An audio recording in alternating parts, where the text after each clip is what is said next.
Hey everybody, this is Knives Monroe, and thank you for listening. This is an episode that I recorded with my partner, my spouse, my wife, my girlfriend, Claire Monroe, who's officially been on the show more than anybody, and that's awesome. So we had a lot to say, and I definitely had a lot to say, and I'd like to think that we made some progress here. And by that I mean, she's been there with me through thick and thin, through all my bullshit, and she's tolerated me when I'm in the thick of it, and she's always helped me and pushed me and taken me where we both know we need to go. We talk about a variety of topics, of which I will say, if you make it towards the end of this, if you finish this, let me know, because I think that means that we're doing something right. And gosh, maybe maybe we don't make podcasts that go on for 2.5 hours, but let's be honest. I fucking love them. I love them. I love those long ass podcasts. When I saw that PTA and Mark Maron went on for 2 hours, I was like, I am in. When I see that Joe Rogan's got a 3.5 hour podcast with Ari Shafir, I'm like, I am in. I'm not saying I can lace any one of those guys' boots, but this deserved the time that we gave it, and it was incredible.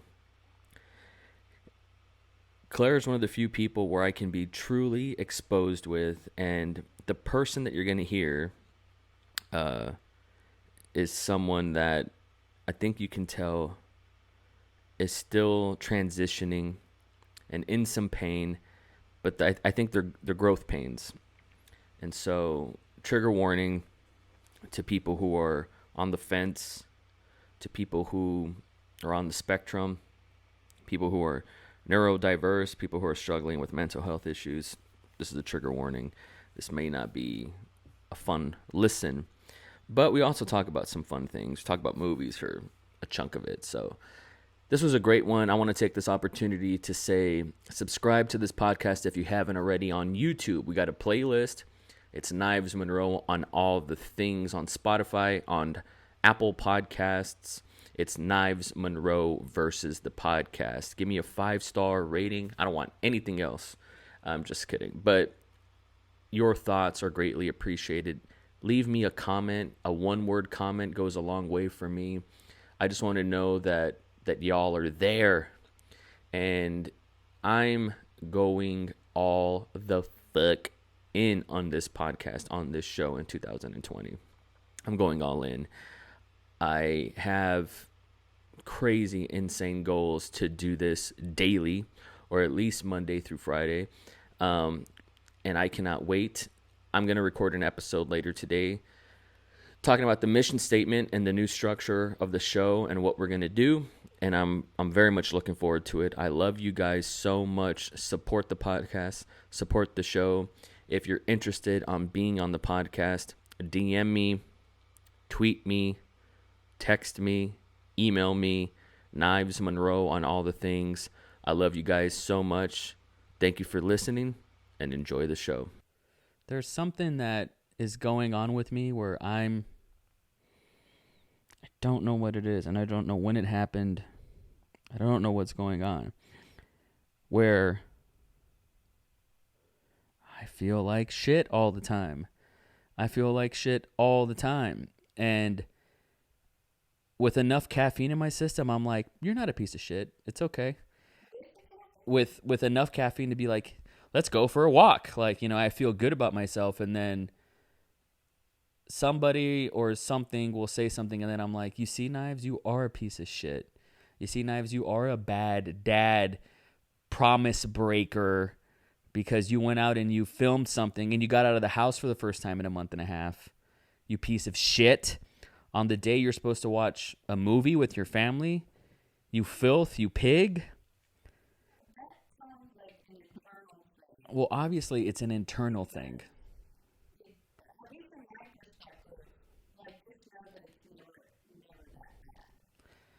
I don't know what reality is, because like my reality is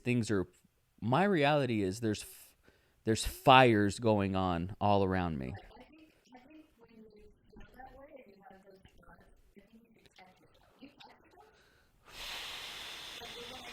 I never even like these thoughts. I used to, they were like, and it's funny because I tell you some of my bad dreams sometimes, and I'm like, I have bad dreams that like I'm drowning somebody in a very shallow, like at a beach, like on the shore. And so I'm drowning somebody, but then, the waves kind of subside. But then another wave comes in and I can really drown somebody. But the person I'm trying to kill never dies. And that's like my depression, for a lack of a better word, where I have killed it or thought I killed it and it comes back. And so it's never really gone. Like it's never, I can never, I'm just getting anxiety just talking about this. Like I can never, it's never, I can't catch it and trap it and kill it and say, okay, so stay there in this little cage. Like instead it like wraps me up like a spider in a cocoon and feasts off of me. Spiraling, but then and then it just paralyzes me and consumes me, drinks my blood. I mean, that's another thing. Like, I can't psychoanalyze my dreams and tell you what they are, like literalize them. I don't know. I don't know if they are me. I can say that I'm me in the dreams trying to fucking kill these things. I want these things to die.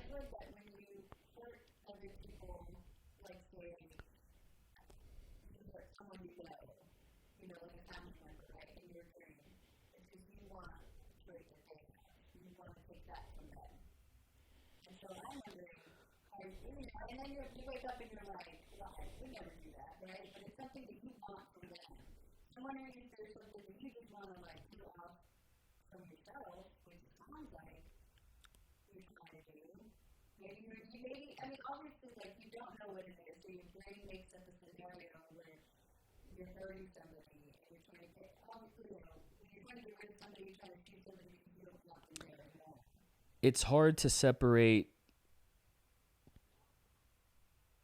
why I make a decision when I'm in a bad place versus I'm a bad person. And I think like the real answer is I'm a bad person. That's just so much simpler. That's so much simpler for me to reckon with. I'll give you an example. I'll just paint a picture. Say I'm going out with a girl, and we've been talking and we met and we've gone out before, and and now it's time to meet up again. And I'm like, cool. Where do you want to meet up? I want to meet up at Starbucks. Great. What time? 6:00 on Saturday. Splendid. She follows up, hey, are we still good for Saturday at 6 p.m.? I'm like, 100 P? Of course. Let's do it. Great. It's 5:00. Hey, I'm just freshening up. I'm on my way. Awesome. Me too. It's 6:15. She's like, hey, where are you? And I never talked to her again. And I had no intention in going. And I'm like a shitty person. I'm just shitty. And like, I don't love that. And I don't like revel in that and go, shitty feelings. I totally, hurt her and I feel good about myself. It's not that. It's just like Knives. It's like I can, when you say catch yourself, I'm watching me and saying, Knives, why are you doing this? Stop. Can you stop this? Why are you doing this? Stop this. Turn this off. I don't like this. I don't like you. But that person is helpless, that voice. And then me, before I know, I've done that 100 times. And it's like that you carry with you subconsciously, and that fucks up your dreams. And so that part that you want to kill off is that part. Why am I that way? I don't want to be that way.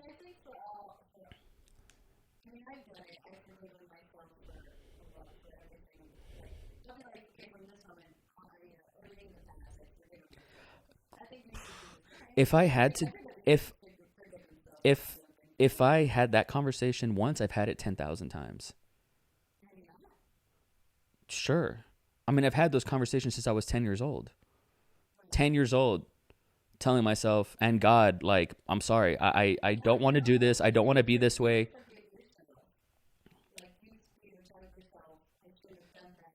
Isn't that like irresponsible in some way?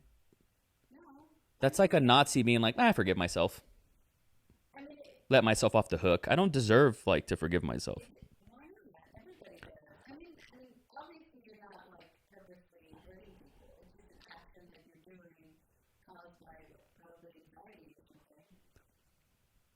But then those behaviors cause anxiety.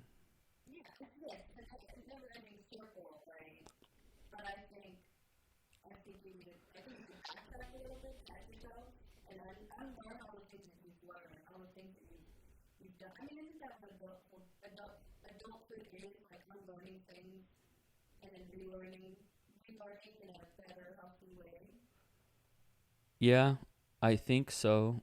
Um, it's hard because the most, like, I'm probably a narcissist. You're looking at me like, probably, but I'm probably, but like, in all the bad ways, not in the cool, fun, tortured, artistic way, like in all the bad ways. I think I'm a narcissist. Are you comfortable?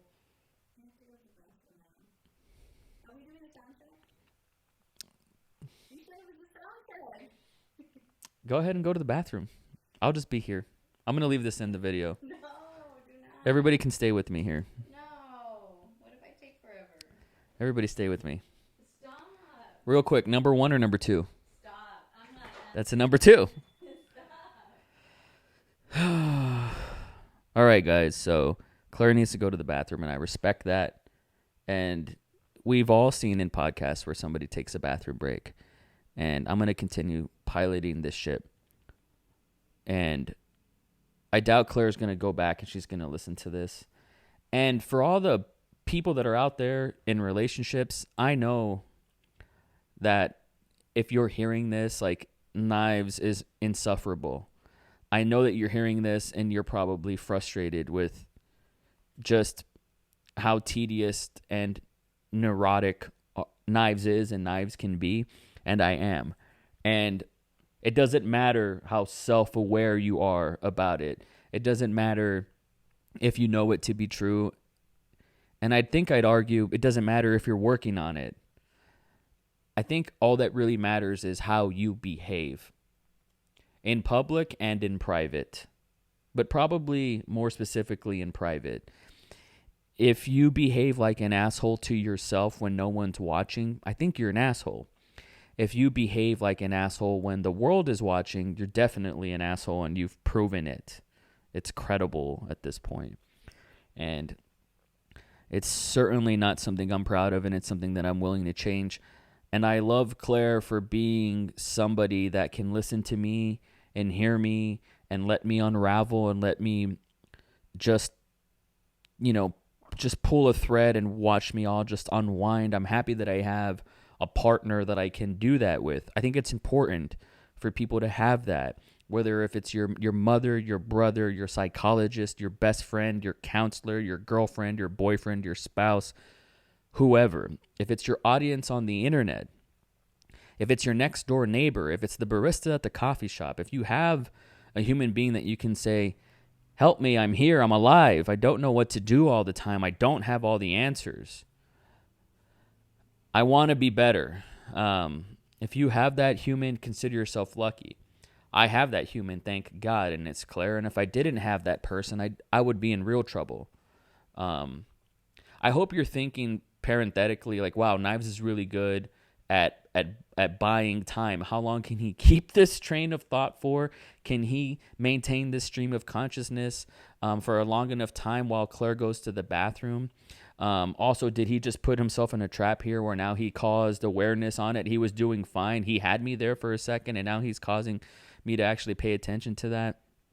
This was Claire's idea to do this podcast, and we're doing it pretty late at night because with a 5-year-old and a 14-year-old and a dog on a Saturday night, nobody wants to go to sleep. Nobody wants to pay attention and be quiet and let us do this. So it's very difficult to do anything. Also, if I had said, oh, she's back. I had to keep going. That's just what I do. Going back to talking about me, I think I'm a narcissist. Is that comfortable for you, the microphone? Yes. You can move it. You're good? I want you to be comfy. It's I how do I just go back into talking about narcissism? The reason why I bring it up is because there are some people that can turn off the switch and just think about others. And I wish I could take that pill, A part of me, man, if you just could see the transcript of the conversation that I have with myself on a regular basis, it would exhaust you. And I'm certainly sick of it. And I was just saying off, when you were off mic, indisposed, I was just saying it doesn't matter, how self-aware you are or that you want to be better. All that matters is how you behave privately and in public, Privately, I'm an asshole to myself. Yeah. Not on purpose. I just wake up and I'm like, why? I wake up and I say, fuck. This again? Me? I feel like we all kind of feel like that on some small level, which should feel like wanting to be better, or better yourself and being a better person. I can tap into 2011 feeling shitty like this, and I can tap into 2005 feeling shitty like this, and I can tap into 1995 feeling shitty like this. Like, I put all of that in my mind because I don't want to feel that way. I mean, It's very frustrating. I know it's frustrating for you, but it's also very frustrating for me. for you, the spouse. Yes. I mean, on this end, because what can I do about it? If it's like I can't come and fix it for you. Nobody can. And it's frustrating. And all I can do is just vent my frustrations to you until you actually go and do something about it. And so it makes me feel useless in a way, and like I can't do anything. Well, yeah.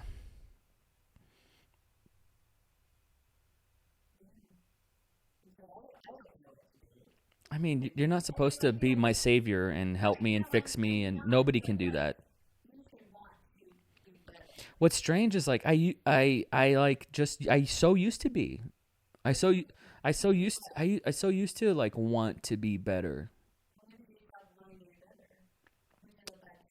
It's not that I stopped, but that used to be all I focused on. My mania comes from, because I just have highs and lows. My mania comes from, I wake up and I start putting out the fires. I turn on the water hose, try to spend from 5 a.m. to 9 a.m. just putting out fires inside me. And then I can go out and be a functional human. Now I wake up and I'm just I'll just walk around the fire. I'll just walk around it. I am. It's a weird thing. There are moments where it's fuck, man. There's this whole machismo out there that's shut the fuck up, be a man, and just keep going. And that just goes straight through me. I'm like, man, fuck y'all. Fuck y'all. Easy to say it. Well, I mean, good for them that they can do that. That's, it probably has for some people, and that's great. There's a whole part of the internet that appreciates stoicism. Just hard granite men chiseled from marble, and their hearts are made of stone. And they like that. And that's masculine and hot and respectable, and people put them on a pedestal, and they're idolized for that. And that's great. And maybe I've done that before, where I'm yeah, I want to be the giant that I am, and now I'm just like, it's really hard. I saw on Netflix Jiro Dreams of Sushi, and it inspired me. And it was just like, man, I used to feel passionate about filmmaking and art and writing and things. And in that state of just being passionate, nobody could stop me. And all I had was just this burning flame in me that kept me going. It kept me warm. It kept me alive. People found it attractive. It was like people were drawn to it like a moth to a flame. And I didn't care, which made it even more attractive. And people bought into what I said and what I believed, even if it wasn't true, because I meant it. People just appreciated that certainty, and it reinforced my certainty. And watching Jiro Dreams of Sushi and seeing this passionate, masterful 85-year-old titan just dedicate time to his craft, it made me go back to the drawing board, and I started writing and making lists, and I was like getting, stoked to make stuff again. And then I went to the valley, and I was not a human for 7 days. I just felt like I felt like the Invisible Man, like these whole holidays. I went out with this terrific photographer who I'll have on the podcast one day, Lester Platt, and there was a model that was there, and she was like, "How was your holidays?" And I was like, I never was in the Christmas spirit. I just felt like I was held under ice, and I was just waiting for the Christmas day to go by, and then I could come back up and breathe again. Sorry. And it was weird. Like I felt really, I felt like I was on it, and then I went to the valley, and then was just like a tool, and came back, and then was like a tool. And now I feel like a tool still, and it's weird to find that human that I appreciate, that's passionate, and he's just way harder to hold on to. Like I see him every now and then, like glimpses of him, and nobody can fuck with me in that state of mind. Nobody. I challenge anybody to fucking bother me, and they can't.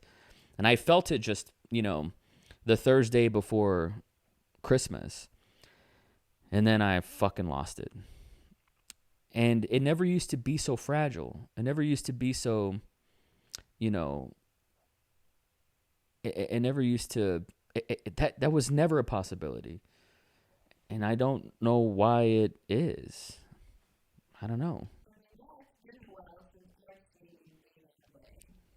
Right. Which, don't get me wrong, and I want everybody to know that when I am that way, Claire's like, lower it. She's like, you're a 14, put it at a 4. Or go to the other room. It's not like he's a fun guy that people love to be around. Like, I have best friends that are like, when you're that guy, I mute you, and I don't want to go near you. And I respect that. I appreciate that. Thank you for telling me. It hurts. So it's like why do you have to fucking be so miserable, or why do you have to be so like, and then there's people that cruise at normal. That's cool. They're not plagued with the burden of ambition. They don't have anything to prove. They're getting by, and they're good. They have their fantasy football teams. They go to their kids' little league games. They come home and they play Xbox, and they're good. No, I don't have hobbies. This is like the closest thing that comes to a hobby. But this is the only place where like I get to play. And so it's like ironing my thoughts. It's like I get to see what I am. And as soon as this uploads, I'll probably be like, I don't feel like that, And that's just part of my process. And I die by that sword. That is the way I am, for better or worse. And it's, I can't judge the body of work. I can't judge it, but I'm not afraid to put it out there, because I know one person will be like, dude, I feel that way. I feel that way too. There was a time where it was a couple of years where I felt like I had nothing to lose. I was broke as fuck. I didn't realize things, but I was so, like, obsessed with what I was doing, with my art, or writing at the time. And it was like, I was just, like, invested in me, and I was just only thinking about me, which kind of eventually felt like a prison. I felt like my room was my prison. And I slowly got out of that, but then with that, at the same time, I slowly got into depression, and that left me with pretty much, like, I don't want to say it was nothing, but it was, like, no news, like, nothing to write about, because I felt better. And it goes back to, like, well, I'm creating art because I felt like shit. You know, I had these issues to work through, and then when I felt better, like, I wasn't like a suffering artist anymore. I was suffering, you know, but I was still an artist. Yeah. And so then I had to move on. Then this is why, like, I moved on to other mediums. So, like, you know, more digital stuff, because it's not as emotional. It's very, like, static ads and basic things like that. So, it's been years since I put, like, art into anything. Right. You know, and it's a little sad. It makes me sad. Like, Yes. I know we've had this conversation before, so Yeah. it makes me miss that person that I was. I'm also, like, trying to look forward into, like, other things, and, like, I feel like at least depression was a crutch. For a long time I felt that way, and I would miss it. Yeah. But I was also like, well, I don't want to be depressed anymore to make art. I shouldn't have to be depressed to make art. I don't do that. And I did that. So that was, like, my first mistake, I feel. Honestly. I don't expect effort to, I can find inspiration, but I also, like, kind of avoid certain documentaries or artists or people that are super, super passionate, because I get jealous and I get, like, you know, I want to be on that level, but I just cannot. Like, I cannot allow myself to feel that intensely, and I can't get that obsessive about myself. Why?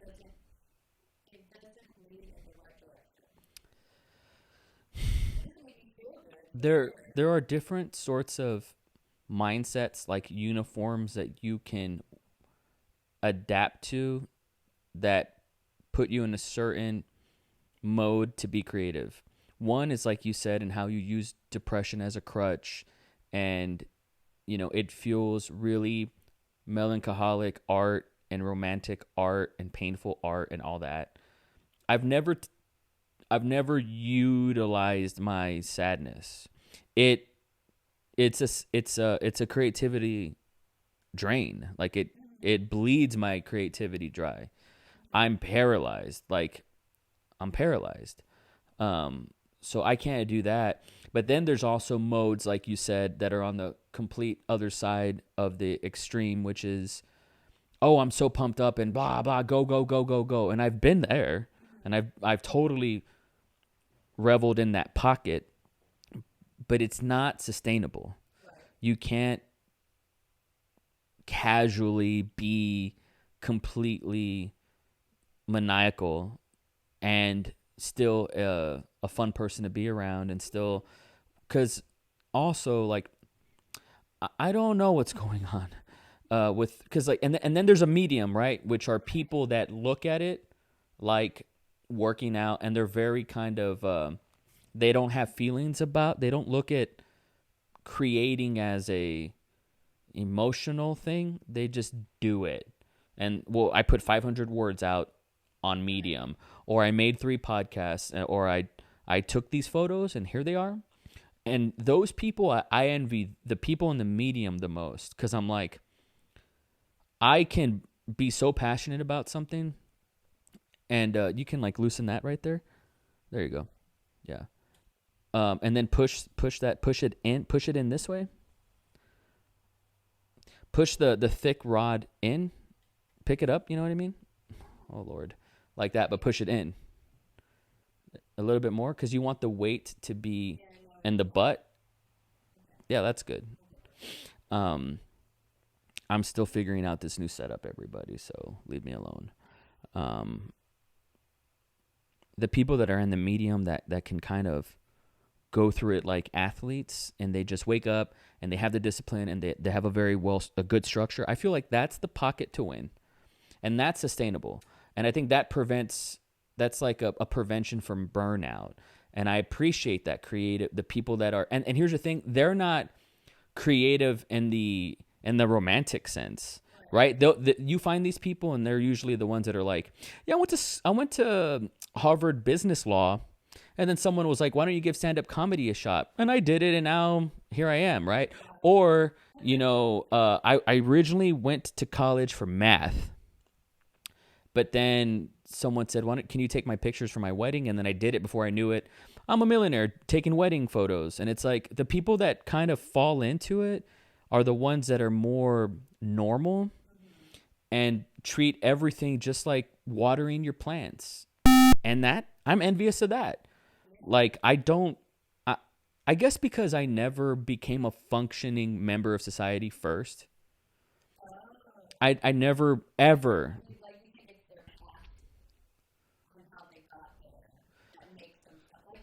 Maybe.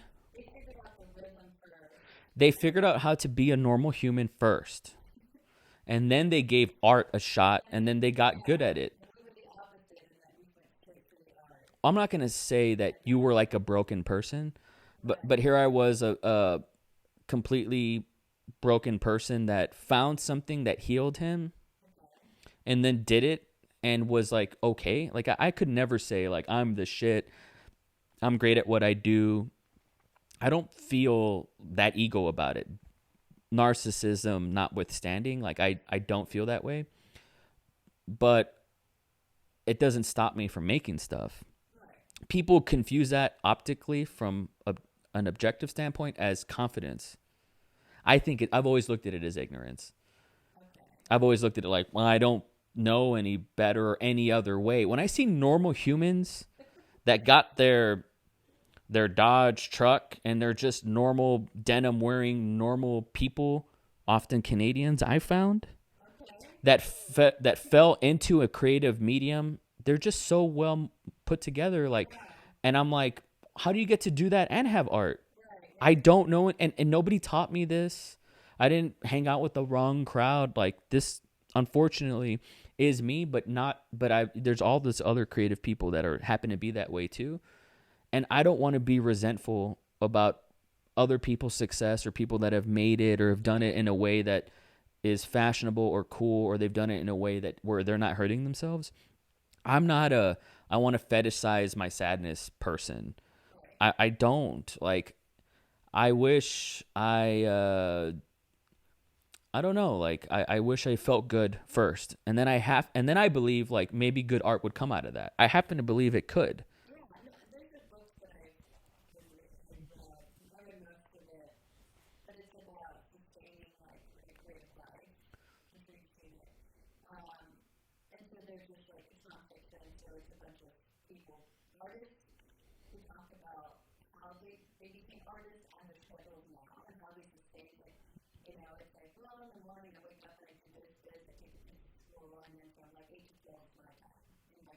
Of course. And then it's like from 12 to 3, I answer emails and do this and sit there. They're on a schedule and they family time, and then they go back to work. And it's like, well, that must be nice. Like, I can't do that. I'm too all over the place and too romantic about it that I can't be like, okay, from 8 to 12, I'm going to do this. It's like, it takes me a while to actually get, like, the engine started. A lot of coffee to be like, okay, like, I'm ready to actually sit down and draw now, and then I can draw for like 4 hours. But I need to be like uninterrupted for like a good 8 hours to actually get something out. I have to be like strictly focused on that one thing, or else I'm just going to lose it. And so I'm so frustrated about it, and I hate that. But at the same time, like, it's all or nothing. Yeah.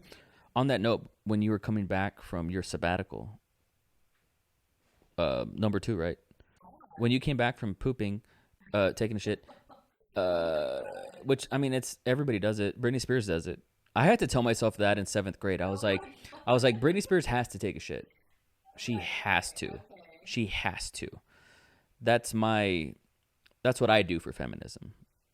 Anyways, when you were gone, I was saying, what I wanted to get to was, there are people who are like asexual, or have you heard of the term incels? Involuntarily celibate. Yeah, there are people, men and women, involuntarily celibate. You know, virgins, for lack of a better term. There are people that probably have a harder time having empathy for people in relationships and relationship problems. And I was saying how I'm lucky that I have a spouse and a partner that listens to my bullshit, even though people hearing this might be like, how the fuck does she do this? I don't know, but she does, and I'm grateful. And a single person who is either looking for a partner or has no interest, is kind of like relationship agnostic, might just be like, I don't care. Don't need it. Don't care.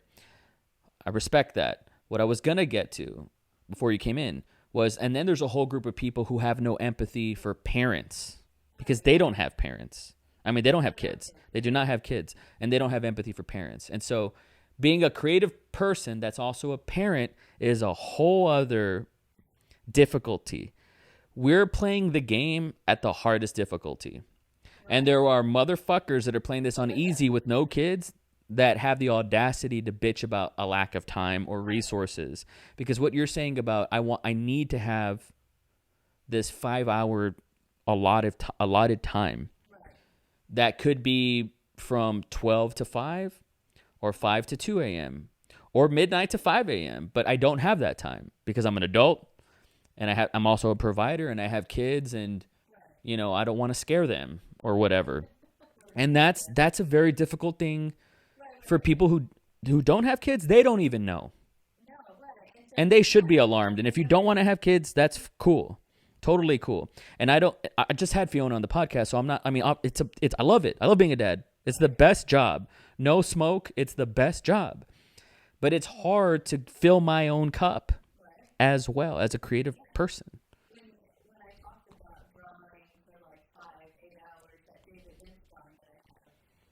Did you do that in one go?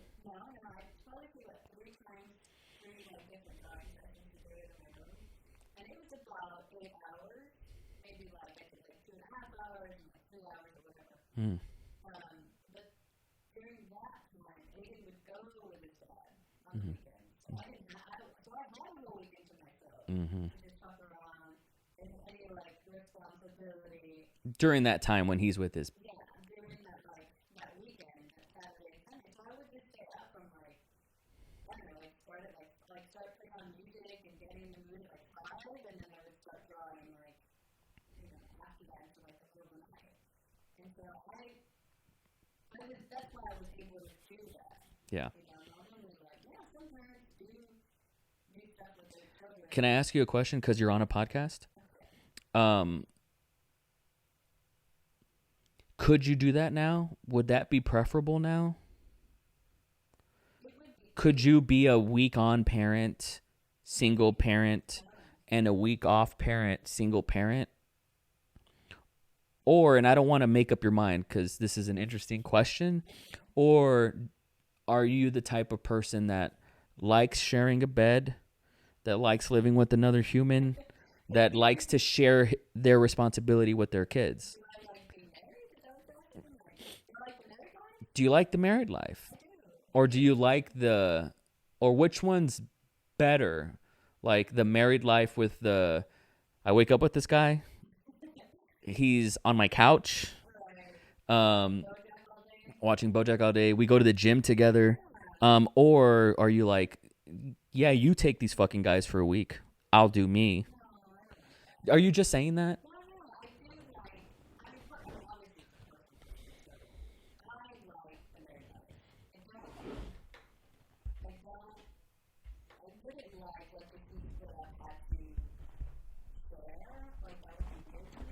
Really? Yeah. I don't know, I just I'm a better person I'm a better person, in a married life. Do I, as a partner, hold you accountable in some way to be better? Or why are you a better person, do you think? In the marriage paradigm. I feel like I'm part of the team.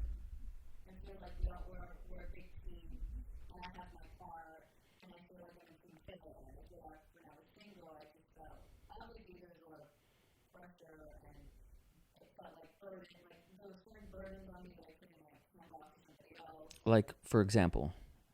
Like financially, or like I couldn't like say if I had an issue or like an emotional issue, at least I had you, or like, any little thing if I wanted to do something. If I had a thought, I couldn't, like there was no one to relate it to, but also like being and having a family does, it's made me better in that I want to do better, and I want to be better, and I want to be a better person, and then my kids are going to look at me and I want to be a good person. Like, I want to set a good example for them, as stupid as that sounds. Can I say something just as corny?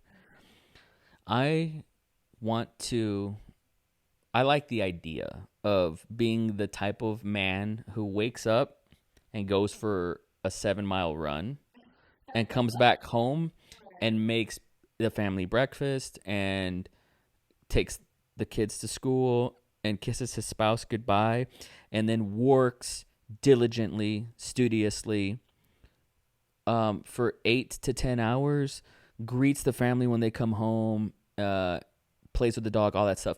Like, I like that idea. I wish I could just take the pill that makes you feel that good. I want to be that person. I think that would make me a better asset in this partnership, a better asset in terms of like this American dad who gets after it and makes money and eats what he hunts and blah, blah, blah. My creativity, like I have to think that it would be better. And it's just an 8-mile run. Like I feel like that, when you burn 500 calories in a workout, say for example, like don't you feel like I can fucking do anything? Right. Nobody can touch me. Don't you feel that way? Yeah. I love that feeling. Like I love that, and it's hard. I mean, also, I guess. I feel guilty if I do that and I fail at it and I suck at it and I feel shitty and I'm like, Knives, you're not this guy. Your body's just so terrible and you did this to yourself, and then it's hard to break through that. And so I'm like, okay, Knives, don't do it. Chill. Go make yourself a good breakfast. And then I feel guilty because I didn't do it.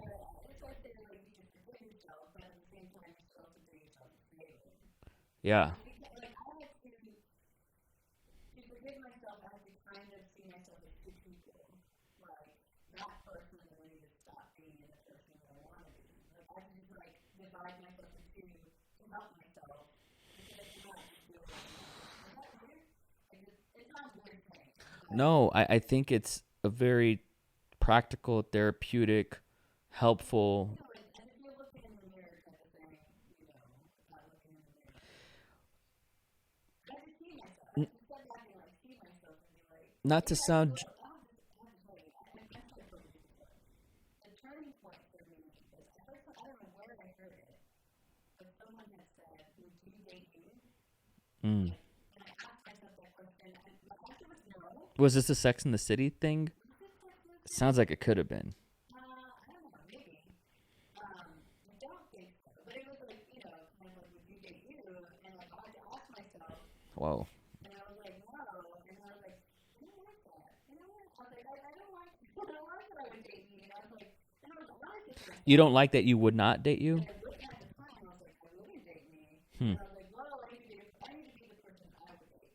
Yes. And so from then on, it was like, That's really good. That's a good frame to look at things through. I would date me just to adopt my kids. I like that guy with his kids. You take them out of the equation? No.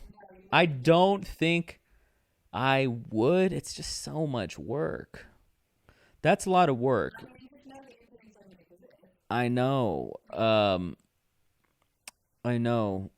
The good news is for you, at least it's not you. I'm not like, I'm in a shitty fucking relationship. I got to get out of this. Like, how do I break it to Claire? I don't want to be with her anymore. Divorce is on the table. Like, no, it's not you. Like, it's so not you. like the best thing in my life, you know?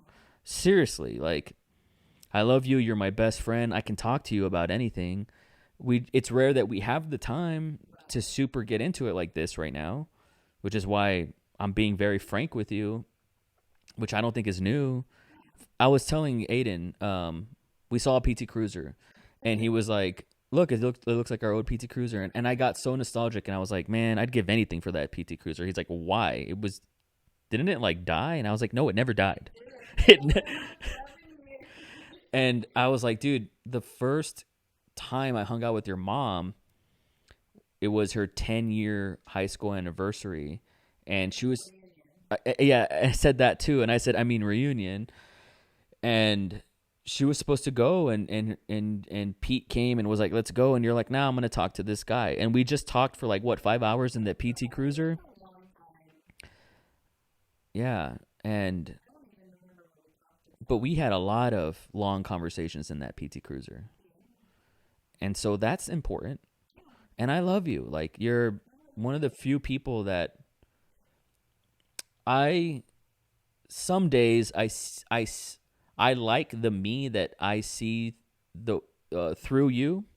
And there are some days where I don't like that guy that you're with.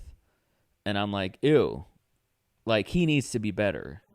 You know, so, but either way, like I like you are like the true judge, jury, and executioner of like of how I filter through things, you know. And it's rare when I make something. It's happened to maybe twice, or I make something and I'm like, "What do you think, Claire?"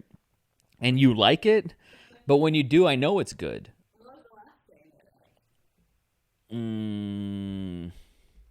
It was probably in 2018, Pipe Dream. The last thing where you're like, yeah, you did something good. I like that. I like the way you did that. No, the first one. Yeah, the first one that I did.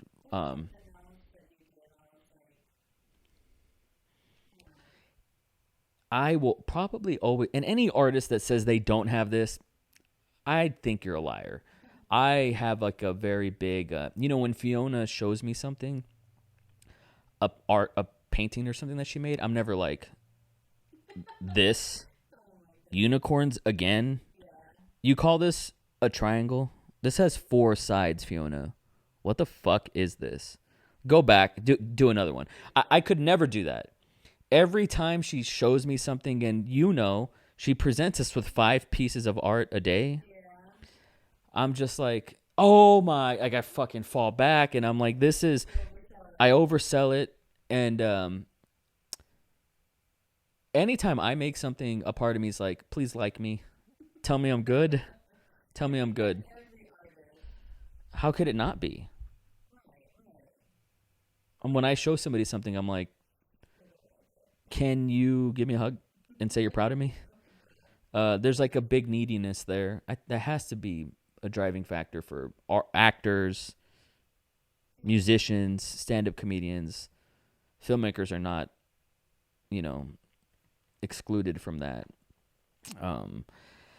It's weird. I like being able to be very frank with you, but I also want to be the best me. Like, I was on another podcast with Brian Kern, who avoided being on this show for a whole year, but I'm going to try to put him on maybe January or February, but I was just on his show. And he was like, where do you see yourself in 5 years? And I'm like, I don't care about the money in the bank, the house I have. I don't care, in terms of like wants. I just want to like myself. That would be sick if I could like myself and enjoy being alive. That would be cool. It's got to be realistic. People got to wake up and be like, this life stuff is pretty cool. There got to be, not just in the movies, IRL. Who? Oh, let me guess. They don't got kids. I'm just kidding. No, No, of course not. And little do they know how much greater their life would be if they had kids. But But I mean, there are people like that, like some people. It's like, but then it's like, how did they get there? Obviously, there's things that they worked on. it's sad to say, I've never done it. I've never done it where I worked on myself, and I've never done it. And that's like, if I had one thing that, do you ever think like the world would be better if we just walked around naked? Like everybody would, like it would all just be out there. I think that way sometimes. Like, because when you read the Bible, it's like Adam and Eve fucked up and now we all have to wear clothes. That's like the abridged version. You might want to fact check that. But, and so like, I was thinking about this. Like, I changed in front of Frankie the other day, our dog. And she was looking at me and I was looking at her and I was putting my underwear on, my pants, my shirts, because she'll follow me when I go take a shower and I come back, she's there. And the bedroom. And I was like, putting myself in her shoes. Here she is. She walks around with this fur coat. That's all she needs. She's naked. And I was wondering, like, what if she had, as I'm putting on these clothes, is she thinking, like, is he just a super cocky monkey that, like, puts all these things on, like, these affectations? Like, why is he putting on all these things? What's he going for? Is he, like, some sort of royalty monkey? Like, I had this thought. I don't smoke weed. And I felt really like putting on my jacket, and I was just like, who the fuck do I think I am? Putting on clothes, socks, and shoes. I was just like, she doesn't need anything. And if men just walked around with all of our dicks out, and it was all just out, like everybody would have to work on themselves. And you would be able to really notice everybody, like men and women, everybody would have to work on themselves, and really you would know who's putting in the work and who's not. But there's so many people, myself included, who put in the work in other ways and totally disregard themselves in their like appearance, their biology. Like, if you just judge me on my naked body alone, I'm a fucking wreck, and I am a wreck. But I have successes in other ways that, like, you can't really measure. But that's also a distraction. It could also be seen as an excuse. Not working. Of course, and it goes both ways though. On the same token, like someone can work on their biology, but then also never worked on their education or something, right? I think there are always areas of improvement. Of course, and some are more visually apparent than others. I bring this up, this whole tangent with the dog and everything. If there's something that, like, I try to hide, as if it was like, don't see me naked. If there's something that I try to hide, it's this, and now I lost it. All that I had a feeling that was going to happen, but I don't want people to know how how super unhappy I am with myself. And that's why I've been talking about it the most, like lately, is, and here's the thing, and I want to be very careful here. I love Dakota Meyer. And as someone who studied every word that he said and, like, took every podcast he ever made and every speech, during the times that we were working together, he's a superhuman. How can you not fall in love with this guy? That's just the truth. Like,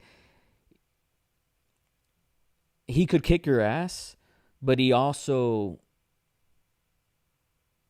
like, he would never be malicious towards you.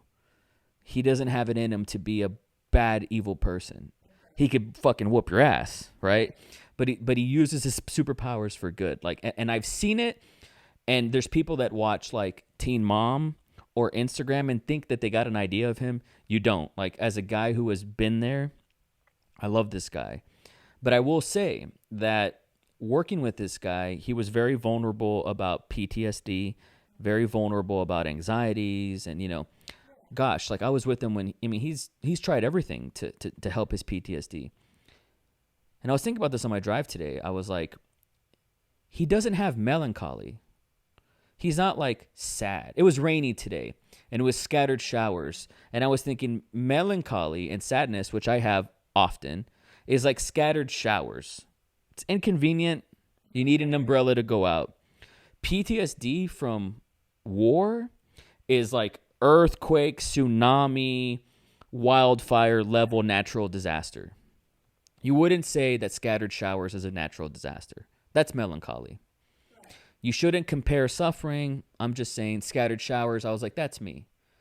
Dakota and what he's gone through is wildfire, earthquake, volcanic eruptions.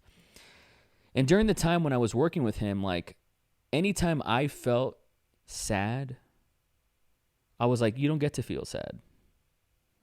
Because you haven't gone through shit, Knives, compared to my buddy Dakota. So shut the fuck up, Knives. You don't get to feel sad. You don't get to feel it. And I would bury a lot of things unconsciously. And this isn't his fault. There's so many service members that saw combat who it's difficult for them to talk about these things. And I admire their will to get back on the horse and like try to have a meaningful life. And they deserve it the most. But Dakota would never be melancholy. It's just, you know, he has nightmares for what he's gone through. And I have so much empathy for him for that. But I could not be sad about it. And so the kick that I've been on, you know, about like transparency and talking openly about these insecurities that I have is really like this bucket that just got so full over the past couple of years. And finally, I'm just letting it out. Right. And I feel like it's part of my healing process of holding things in. I'm not really good at that. And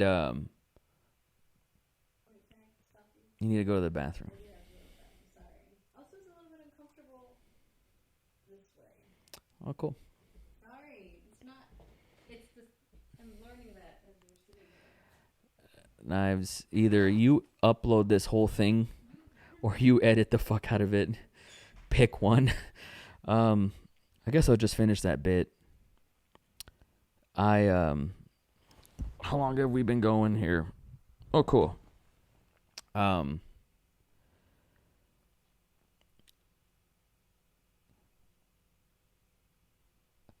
No human should ever compare themselves and say, well, you don't get to feel this way because other people feel terrible about it. It's like saying, well, there's starving people in Africa. So, yeah, I know, but also there's you're hungry when you're hungry as well, right? So, it's a cold, confusing way to, when you put all the cards on the table and you've had a lot of time on your hands to sort through that, you can lose yourself along the way. But I guess what I'm trying to say is, like, I am inspired by Dakota, but I also have to say my truth, and I have to feel the way that I feel and get it out. And, you know, it's hard being an artist who's behind the camera and in front of the camera. It's a whole different thing when you're in front of the camera. And I fancy myself as not an entertainer, but someone who's out in the public and who puts his life out there. I just posted a podcast with my daughter.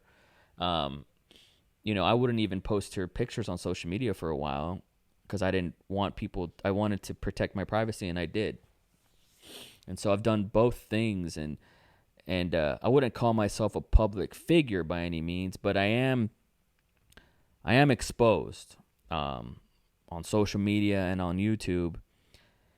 And that's because I like being an artist in front of the camera and being a personality in front of the camera because I like connecting with other like-minded geniuses.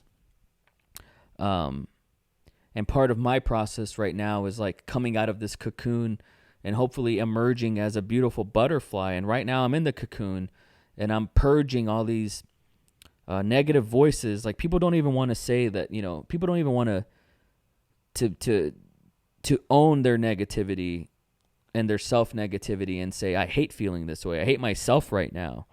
People don't want to own that. It's like fat shaming. No, you can't fat shame. And for me right now, I am fat shaming myself. I'm not saying it's okay. I'm saying I don't like this anymore. I don't like feeling this way. I don't like waking up and having to drink, 5 energy drinks to get through the day and wondering why come 8 p.m. I feel like baked shit. No, I want to take a more holistic approach and sweat out all these toxins and purge out all these, you have to kind of fast in a way and get rid of all this pain. And I'm tired of being a pain body. And working with Dakota was great because I was able to lose myself in the work, but then I abandoned myself. And it was great for that because I could get out of my head, and now I'm back in my head. And it's like, Knives, you never worked on being a functioning member of society. You never worked on it. You never did it. From 16, 18, 20, 25. Yeah, I pay my bills. I pay my rent. Like I'm an independent human. I pay my taxes, sure, but that doesn't mean that like I'm healthy. And we need to talk about that. We need to talk about our physical health and our mental health. And the brain is part of the body after all. Like, we need to talk about that, and I'm doing that, and I'm sorting through all this. I'd like to think 365 days from now, I can look back and see and chart my progress and say, wow, at the tail end of the decade, you were feeling yourself, you were figuring yourself out. And now here you are, before and after. And I'm still itching and crawling for that before and after. Oh, there she is. You good? Just so you know that if this was Oprah, she wouldn't be able to pause the show. It's recorded. What are you talking about? You would have to hold it in if you were on Larry King Live. So, you good time-wise? Okay, because we've been going for about an hour. All that just to wrap up saying, like, we moved here to Austin in 2016, and it was really hard work to get here. And then, we became self-sufficient, self-reliant, independent creatives that pay their taxes and their bills with art money. And that's cool. Like, that was a pipe dream at one point. And it was 2019, and I looked up and I'm like, cool, I got here, but I never worked on myself.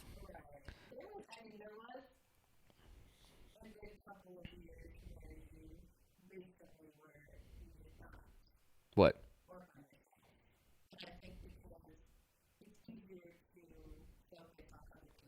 And that's what I was saying off mic was when I was working with Dakota, it was great because I was invisible and I could get out of my head, but I was carving up to just get through the day, and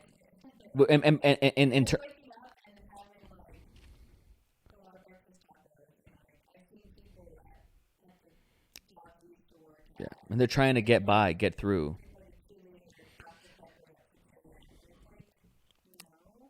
And I fucked with that life. It's not sustainable. And so I want this to be not a I'm doomed. I want this to be a before and after. Here's Knives before 2019. He ended the decade, blah, blah, blah. And, and hopefully in, sometime in the not too distant future, it's like, whoa, he's come a long way. Like I'm not, nor have I ever said I'm a role model. Follow my virtues and my values. I will show you the way. I've never spouted that shit. Like, all I've ever said is, here I am. I'm dying. Look at my art. That's all I've ever been about, So I don't want people to get it twisted, What's very thank God is this is on brand, this conversation. Like it may hurt and someone may weaponize it and use it against me in the future and say, look at you, you said you parent shamed people, whatever the fuck, that this may not be politically correct in the future, but I don't care. Like this is like measuring my growth and putting my height on the wall and saying, here I was emotionally in 2019, and hopefully in the future I can say, oh, I got my shit together. I started running, and now, dude, it would be dope. I'd want to be that guy that ran a marathon.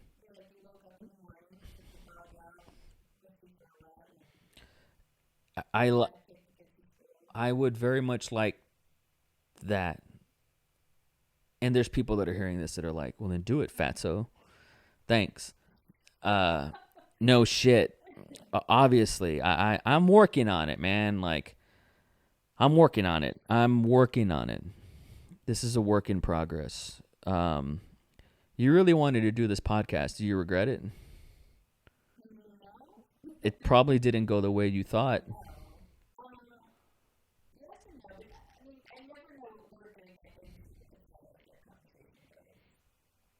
Yeah.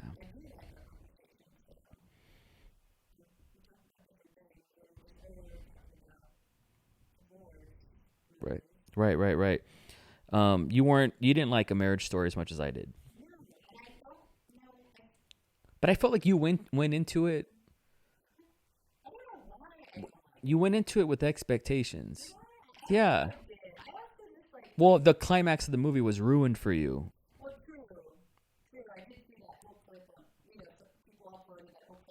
Which has now been memeified. That's not fair.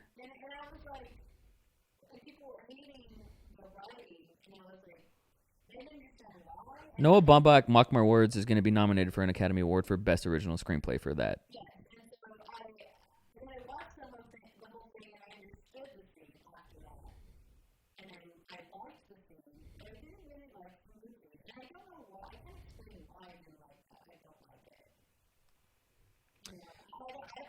I'm a sucker for great acting and good writing and letting the actors do their thing.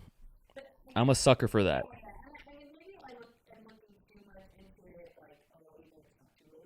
I think if you were to swap Scarlett Johansson with, I don't know who would be a good fit for Adam Driver.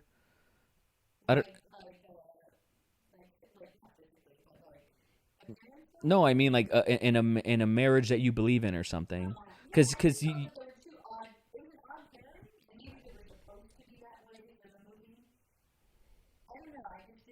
But that's what I'm saying. So maybe if you swap Scarlett Johansson out, I think you like the movie more. Same script.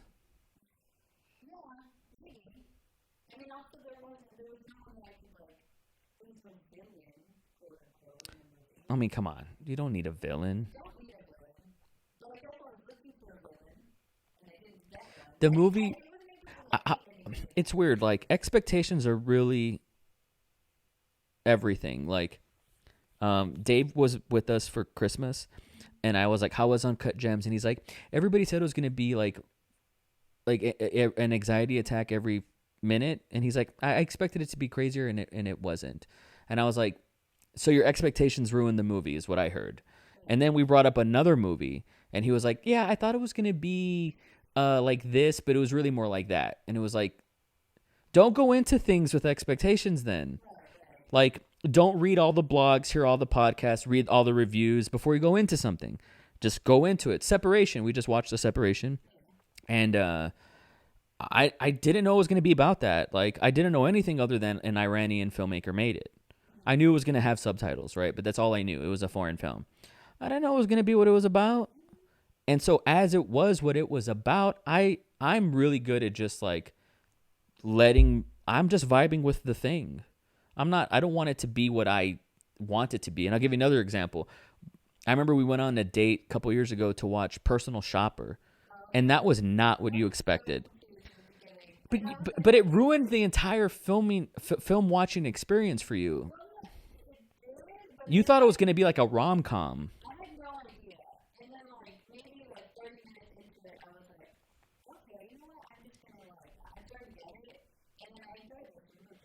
Yeah. But I never set an expectation for you.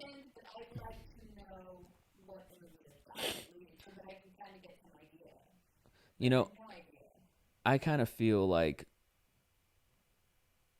somebody had this joke of like, I think it was Weekend Update with Colin Jost and Michael Shea. He I guess I saw he does stand up and he did this clip and he was like, you know how people say like don't judge a book by its cover? He's like, that's literally what the cover's for. He's like, you're supposed to judge the book by the cover. That's how you know you like it or that you're gonna like it. That's funny. And so it's the same thing with movies. Like, just take the cover and go with that, but not more, not less. Like, another thing I see is Star Wars came out and they're like, oh, I thought it was going to be really bad because everybody hated it. I liked it. And it's just like, maybe that's why you liked it, Or there's people that walk into it thinking this is going to be the biggest thing ever. And then they're like, meh. And it's like, don't contrast. Just surf with the wave that you're on, man. Like, just watch the thing. Watch the thing. I remember it was the last movie we saw in FAR at what we called the Ghetto Mall. That's just like was the informal name. The last movie we saw was Pacific Rim. Dude, I saw the trailers. All I knew was it's Guillermo. That's all I need to know. It's gonna be good. He's competent. He's not. You're not gonna say I don't know if I agree with that camera choice. No, you're in the best of hands. Just go with it. But I had no idea I was gonna love it as much as I did. I was like a kid playing with toys in the bathtub for the first time. And if I had like been, it's like imagine like watching a taped Super Bowl and knowing who's gonna win. You're gonna hate every play. You're gonna hate every cut to commercial. You're gonna hate the entire game. It's like, no, I like being surprised, and I like being like, I don't know if I like this as I'm watching it because I'm vibing with it. Same here. I knew the cast. I knew Jamie Lee Curtis was in it. Chris Evans. But like when I saw Don Johnson, I was like, ooh. When I knew Toni Collette was in it. When I saw Michael Shannon, I was like, ooh, right? Like that was cool. And that was just like, I was just vibing with that movie the whole way through. Like that was fun. When we saw Hereditary, I didn't know what it was about. We saw the trailer after we saw the movie. I just want to. Yeah, we saw the trailer. We went home. We saw the trailer, and then we were like, "What? This thing was totally marketed completely differently." And there were some scenes that were in the trailer that were not in the movie. People are letting hype and word of mouth get the best of them. Stop it. This is me being an old man. Like growing up, like me and my mom, it was like, let's go to the movies. What's starting? We're watching that. A lot of them were, yeah, or you'd call and they'd be like 7:15 and you'd go, People are complicating this shit. Just go and watch it and enjoy it. Fuck. But I liked Marriage Story because you just put it on and I was like, Adam Driver's in it. How bad could it be?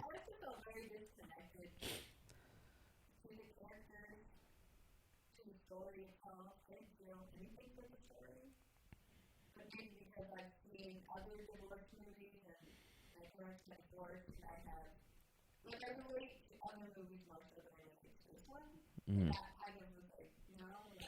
Well, what's a divorce movie that you relate to?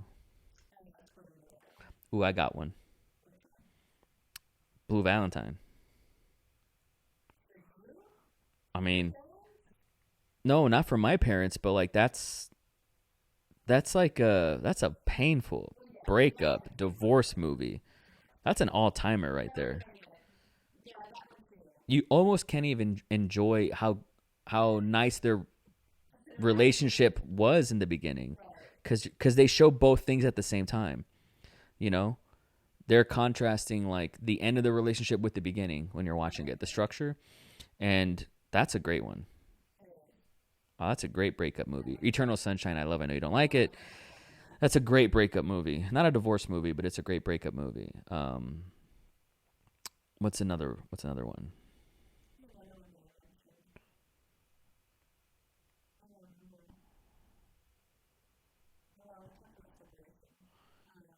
That movie was that's one of the best scripts I've ever seen in a movie. I couldn't pull it off. And also the kids, like the acting was just so. The older daughter? Oh my gosh. She was really good. And I don't want to give anything away. You should watch it. It's on Netflix. It's an Iranian film called A Separation. But I love movies that end with the action. It doesn't fade to black and the titles just go over the image. I love that. When that happens, it punches me in the heart every time. It's like, what? No. That you never want a good movie to end. For sure. Another like breakup. Dude, going back to Marriage Story really fast. I love I just love good acting, man. I didn't like seeing Adam Driver in pain. I didn't like seeing Scarlett Johansson cry. Saying, I can't believe I have to fucking know you forever. It's like, have you never felt that way? I mean, dude, I've had some dramatic breakups. No, of course, but in the moment, it's your life.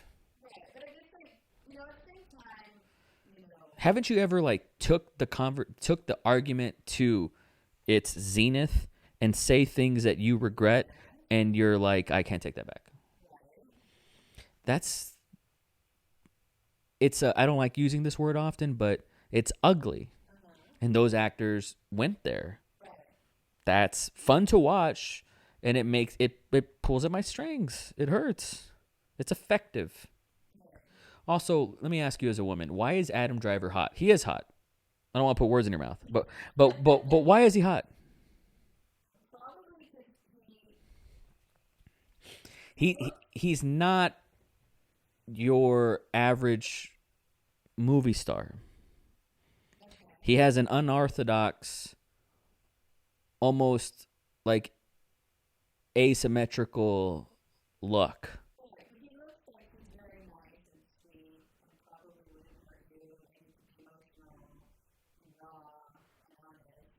Mm-hmm. Is there a female equivalent of like the weird hotness that Adam Driver is?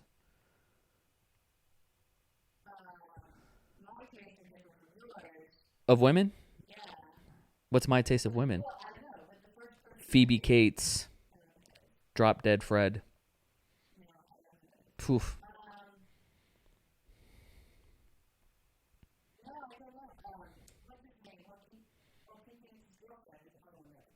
Rooney Mara. You think she's weird looking? No, but I'm saying what's like. Okay, I don't think. She's not like Jennifer Aniston body type, but she's not like But like, what's okay? Well, I'm saying what's like how Adam Driver's like a weird looking. I don't want to say weird looking. That sounds mean, offensive. But he's not. Okay, so like here's a great example. You have like your George Clooney, your Brad Pitts, your Matt Damons, your Leonardo DiCaprios. Basic cookie cutter bitches, right? Basic like our moms think they're hot, but they all look the same. I saw an interview where they were asking Brad Pitt, like, oh, do you ever get recognized, whatever? And they're just like, yeah, do you ever get mistaken for somebody else? He's like, yeah, people have confused me with Matt Damon, and that he just signs like the autograph as Matt Damon. But they asked DiCaprio on the Once Upon a Time in Hollywood tour the same question, and he's just like, I've been confused for Brad Pitt, right? And I could see that. I could see how people are like, oh, they're just starstruck. They're like, they all think they're one thing. But like Adam Driver, you ain't gonna confuse Adam Driver for George Clooney, okay? Okay, and I think Adam Driver's an A-list like actor, movie star, especially with like off the cusp of Star Wars. He's a household name. Good for him.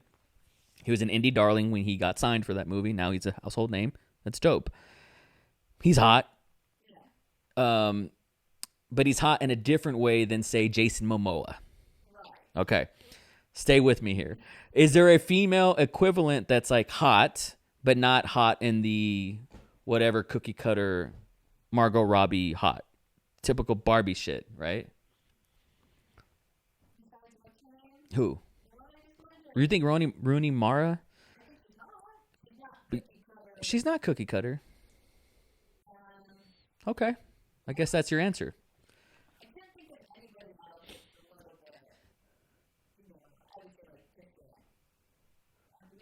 It's almost hard. It's harder, right, for a woman to be super weird looking and be hot. I'm trying to think of one. It's weird. Oh, here's one. Back in the day, Meryl Streep. Like, Meryl Streep was hot when she was younger. She was hot, but not in like the typical A-list. Like, she wouldn't even get all the jobs. Maybe that's why she's so good. You know, is she was hot, but not like in a typical Julia Roberts basic bitch way. Just saying, we need more like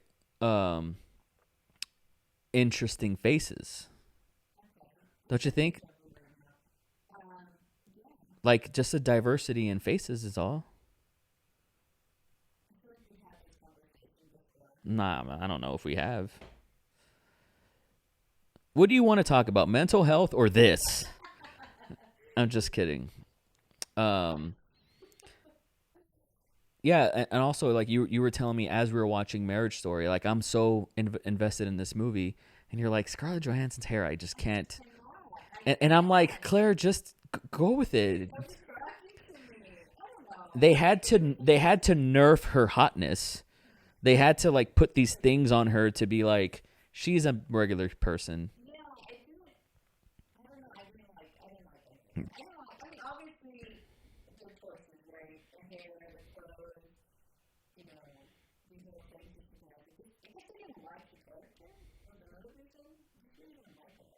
I see.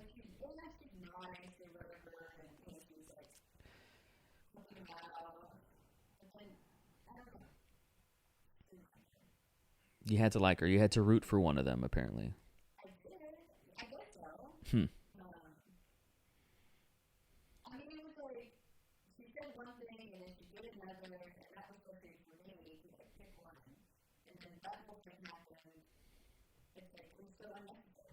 Hmm.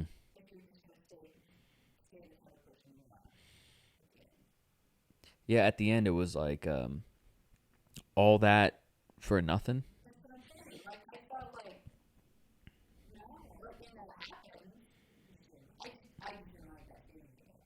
Yeah, it's not like supposed to be pleasurable or fun.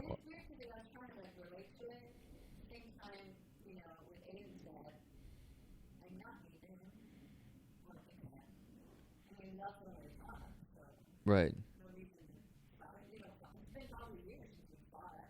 Yeah. Yeah, that's good. Movies aren't 100% supposed to mirror real life. They're supposed to be like these heightened versions.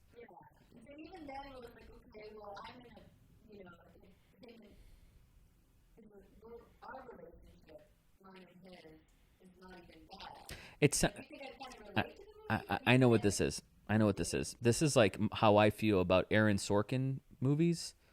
Aaron Sorkin wrote like did you ever see Newsroom or Social Network? Like, characters in real life don't talk like this. They don't talk like that. Real quippy, real like da da da da da, just like perfect. You know, and I feel like maybe Noah Baumbach's script was just so righty, so literary.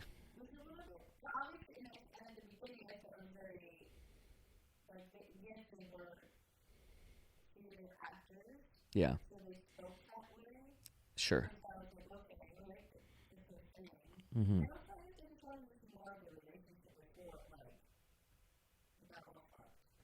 Mm.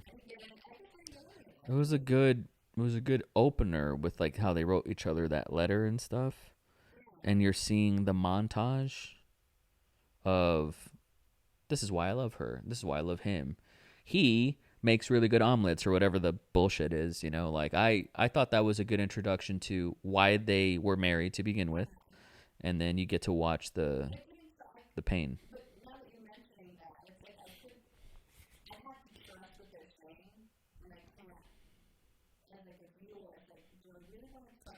In the first 2 minutes, you're already suspicious about what they're saying. Yes, I was already. I mean, knowing that they're getting a divorce and they were talking about this, and I'm like, are they being sarcastic? I was already suspicious. Like, why are they saying really, really nice things to each other or about each other? Yeah.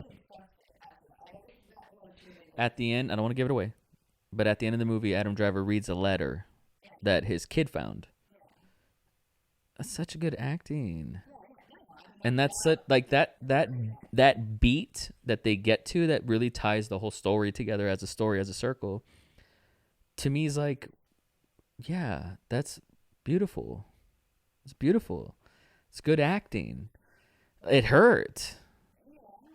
You know, I also like, and you know this better than anybody, like I'm very sensitive. I mean, I put on a random BoJack episode today and I was crying, like Kim Kardashian tears. Mouth open, like crying. It just hurt so bad. It hurt so fucking bad. I'm very sensitive, but to me, I look at these things and I'm like, how are you not in pain?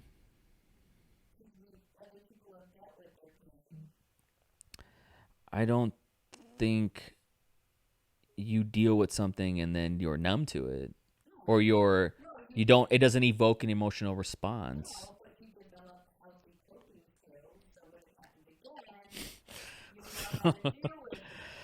How do you develop, would you say healthy emotional coping skills? How do you do that? Oh yeah, you keep bringing that up. I had a counselor for a couple of weeks and she was just like, yeah.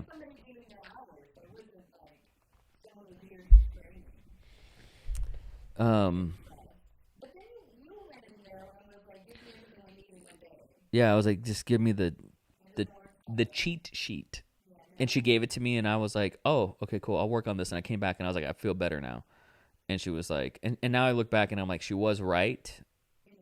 She was like, no, you don't just get better. And I was like, what are you talking about? I feel great. And she's like, yeah. And I was like, I don't need to come back to these anymore. And she was like, no, you don't just get better, is what she said. But she was right in that it's not, it's another BoJack thing. It gets easier. You just have to work on it every day. That's the hard part. Which I don't even remember. I don't remember my last breakup. Get over it. You do not have healthy emotional coping skills or what? Get out of the past, man. We've been together for almost 7 years. How do you feel about that? That's a long time.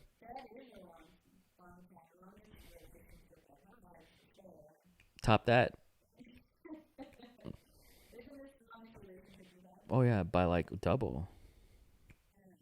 Yeah. Yeah.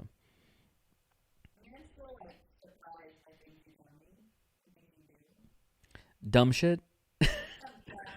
What's like, I might regret asking this, but remember, we can always cut this out. What's like the last dumb thing I said that surprised you?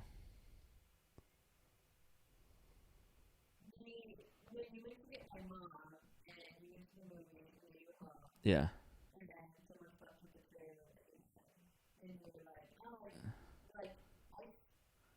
You were like, no shit, dumbass. And I was just like, the Pikachu face. Like, how? Why would somebody fuck with me at the movies? I've lived in Austin for a few years. Like, I got used to. Yeah. I mean, people. Yeah, we're safe. We'll just say we're safe. pretty safe. Okay. Yeah, fair enough. I'm a little bit surprised because, how strong I can be. Usually I'm pretty You're more paranoid than my eyes. right because I've been fucked with a lot. Yeah, and then Yeah. and I'm like, really? Like, you didn't think that one out? I didn't think someone would want to move a 1,500-pound trailer and steal it from me. The fact that also I was surprised that somebody would actually try to do that. I was surprised as well. Donna hasn't changed. Mm-mm. Same shit, different day, for sure. Yeah, I still surprised you, but you said it in a way of like you just out dumbass yourself. Still, Knives. You don't say it in a you surprise me every now and then. You're just so elegant, and you surprise me with just how cool you can still be. Like, so there's what I just mentioned, but also the fact that you discover things about yourself and that you're self-aware. Because I don't know, certain things that you talked about, like that video you made. Which video? Uh-huh. That surprised me. Okay. It wasn't in like a dumbass way. It was like, oh, like he's, like I didn't know this stuff. And I didn't know this stuff about you. And so that surprised me. Did I ever tell you that in 2008 I was gonna hang myself in my attic, but Juno, I told Juno, so why would you be surprised? I've told you. Because I thought it was because you felt so devastated. I was so sad. I mean, the controversial part of it. It had a lot to do with it, but it was also like I can admit like that was like an impulse. Right. And so it's like, But I've also had those like I was also bullied a lot as a kid, and so I remember seeing on MTV Pearl Jam had a music video for the song Jeremy. And I think like the chorus, I don't even remember it, but because I can't even hear that song because it's triggering. Jeremy's like the lyric is like the whole idea of the song is like this kid kills himself in a classroom, and the music video is like the whole video is like Jeremy spoke in class today and like whatever. And when I heard that as a very young kid, I was like, that's a great idea. I was like, I can kill myself. Like, I'm not saying that gave me the idea, but I was like, I can kill myself. Kind of that it's okay that I'm being bullied. This is terrible. But I was being bullied, and I was like, I can end this. I was like, I'm not saying that gave me the idea, but like, that was like this inception moment of like, now that was a possibility, believe it or not, And I've always told you that if I went to AP, Solis, the ghetto middle school that you went to, that I would have done it because, dude, I got picked on so bad, like, and I felt so like it crushed me, man. Like it fucking crushed me. Like I couldn't even do my schoolwork, like you get diarrhea, like thinking I don't want to walk down that hallway, and like I didn't feel safe, and these adults don't care, and I would start thinking very terrible thoughts, like at such a young age, and I always related to like sad, dark music and sad, dark art. And I was just like, yeah, it's okay to feel this way. I can tap into this feeling, and I don't have to feel like a faggot about it, right? Air quotes. Going back to like being a very sensitive person. So like I've always been transparent about that side to you. Yes. But like you said, you try really hard not to show people that. Right. But that's like part of toxic masculinity is this mask that we wear of like, I can't talk about that. And so when you do that, like what am I supposed to, like I don't automatically think you're thinking that, Of course. And so when I ask you, like, are you good? And you're like, yeah. And so I feel like for the most part, you're good. Maybe just coasting. And you never really, it's hard to really get into it because we're busy and lives and things happen. And so it's not always like there in front of you. So Of course. And I think that's what they call, or what I would call, like the law of familiarity. Like, oftentimes somebody will be like, dude, your little girl has gotten so big, or what? Aiden is 14. And I'm like, yeah. But I don't even see it because I see them every day, right? And so I think if you see me just being alive, you're like, he's fine. But like things, I've just been so, I felt so fragile lately. What happened or what brought all that up? Like for it to come to light? A lot of things, man. Like, and this always sound, I always feel so bad even mentioning Dakota in a way that's like any other way other than not being super friendly. It's just like being, man, I don't want to fixate on this. It's what it is. But when he was my employer, I was like all about him.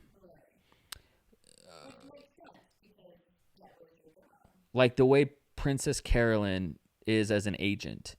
It's like, girl, treat yourself. Go on vacation. She doesn't even go on vacation.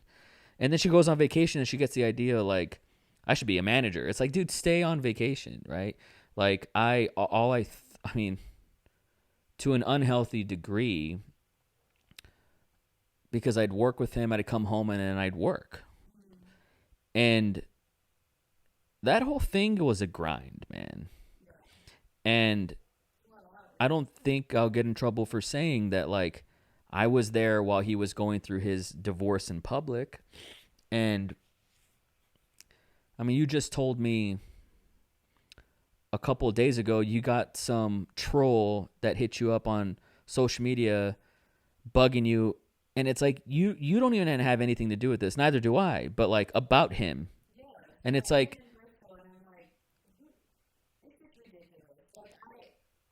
and there's an argument to be said in that, like, that's the way it is. That's part of the game. And there's another that's like, man, fuck all this. I didn't sign up for this, right? Except I actually signed up for it, literally signed up for it. But, and so, like, getting through that and the way I, we went on our own, the way I went on my own way and he went on his own way is like, was also like weird. And, all the travel going from like that, like I told my mom, working with Dakota was like a grind, and I was so like pot committed. Even in the, like, sometimes he'd travel and I wouldn't see him for like a couple of weeks, but I was still like, if I wasn't thinking about him, I was feeling guilty that I wasn't thinking about him. And that was it. And also being very unhealthy is one thing. I was drinking like 3 bangs a day and keeping up with him.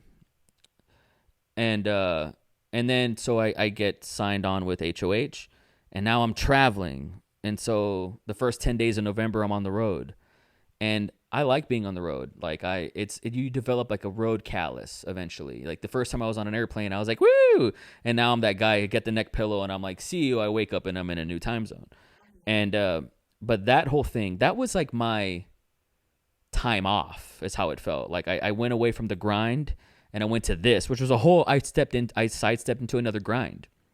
And then, so there's like this weird feeling where you're on the road, the adrenaline, you're going through the motions, you come home, you decompress.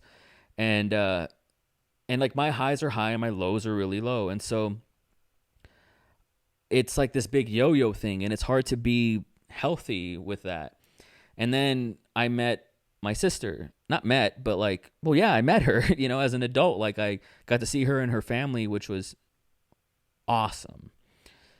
But it also brought up, like, it was also like this looking in the mirror reflection of like, this is who she saw me.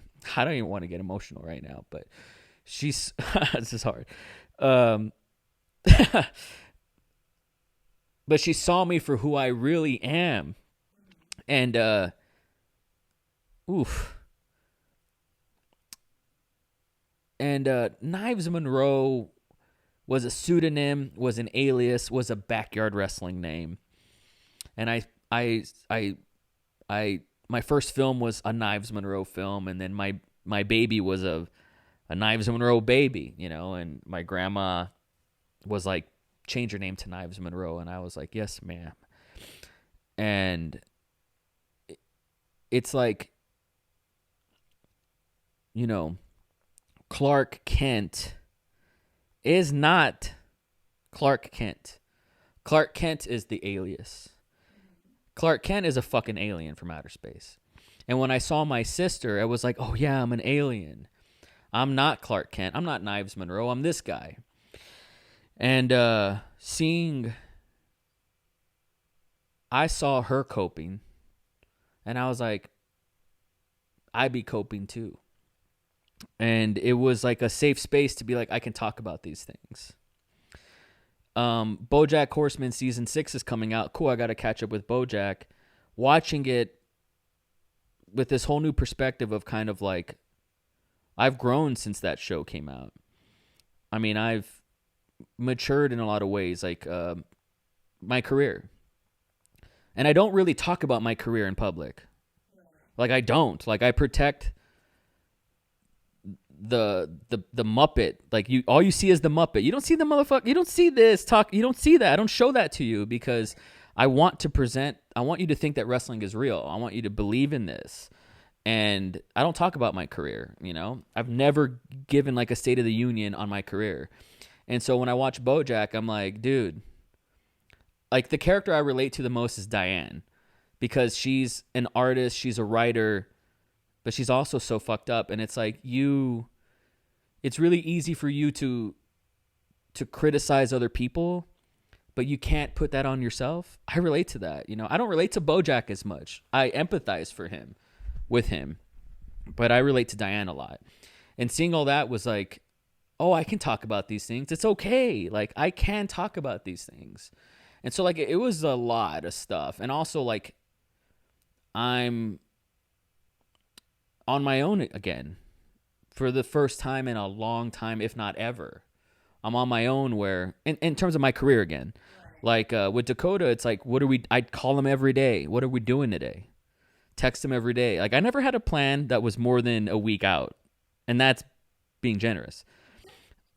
I don't think I'll get in trouble for saying that, but it's true. And now with my new job, like, I got a schedule and it's cool. And, you know, man, I love HOH. Like, I ain't just saying that, just drinking the Kool-Aid. Like, I love it. Like, I love the structure. I love the humans that I work with. I love the mission. And that's cool.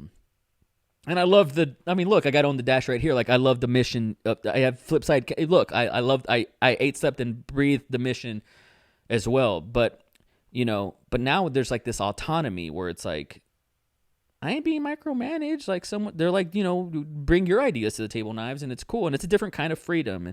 And when I first got the Dakota gig, that was a different kind of freedom. And I acclimated to that. And it was like this big, like, in the beginning, like, validation. And that was great. And that buzz wore off because then it became about the work, you know, as it always does. And so, all this just to say, like, when you really lay it all out there, it's a lot. And most people are in a routine. They got the 8 to 5. They come home, they change into pajamas, and that's their life, and that's cool. Like, I'm on a scaffolding, man. Like, it's hard to go all in on my health and go all in on my sanity and my mental health and go all in my relationships. And my brother's having a baby, and that, you know, I lose sleep over that sometimes. And I do, just because it's like, I'm a very sensitive person. If you don't believe that, look at my daughter, look at my sister. Like, we are sensitive people, man. You know, I think it's in our DNA.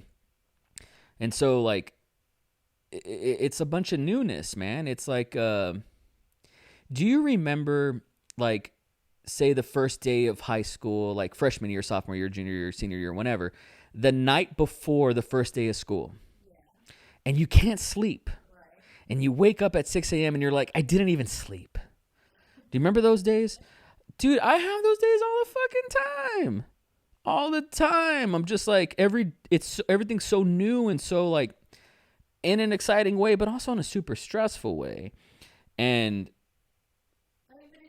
I'm in my fucking feelings, man. And you know this, like I took a lot of coping mechanisms away. I haven't bit my nails in 2 months, and if you know me, I mean, shit, like I took away a lot of my coping mechanisms, and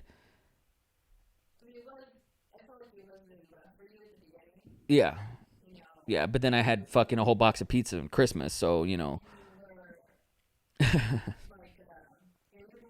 Yes, of course, sure. Also, and I don't want to go into it, but like travel between you and me, Hawaii, but like travel be stressful sometimes, man. And so, and here's the thing, like I have empathy for you because you ain't there for a lot of that. You got your own shit going on. You're trying to build your own dreams, and I respect that. And on my podcast, I can be a little egocentric. Okay, it's okay. So bear with me here, but I'm also like a servant for my kids, for you, for my mother-in-law, and for my family, and for my job. And I take those things so seriously, and I'm not reluctant to lose myself in those things. But then there is myself. And when you're stuck in a hotel room, there's only yourself. And I don't drink really. Like I don't really like casually drink. Maybe on a special occasion I'll have a glass of something, but like I don't. People look forward to that, and they have like a drink with their dinner, and like I don't smoke weed, and like I don't. So I like unwinding's hard, and I've been meditating a lot. I could meditate more, and I could meditate a lot more, right, for sure. But and so all that's just like you're like what one thing, and like there isn't one thing. There's just been so many. I remember going to what was it called? Super Splash in the Valley. And there was this great attraction, yeah. Or it was like in Edinburgh. There was this great attraction where there was a big prop bucket that looked like it could fit 400 gallons of water. And it would fill up, and every 20 minutes or so, it would fall, and so all the kids would wait for it to all fall on us, right? And that's anxiety to me. Like, before you know it, if you're not addressing your shit on the regular, like it builds up and it falls. I got to switch the battery, so now I'm gonna get up. We're approaching the longest podcast that I've done. If you want to go for another hour, I can, but that's up to you. I mean, okay, I will, like the good host I am. But you worked on yourself for about 3 years, you said. Yeah.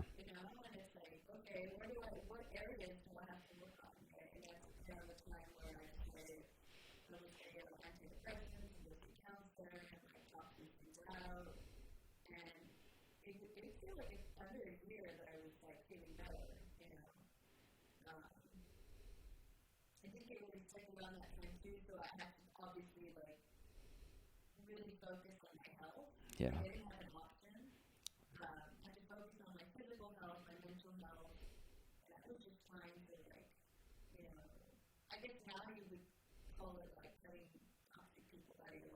Right.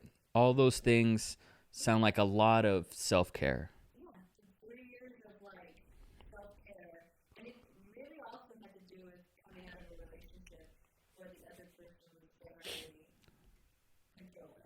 Yeah. Let me say something.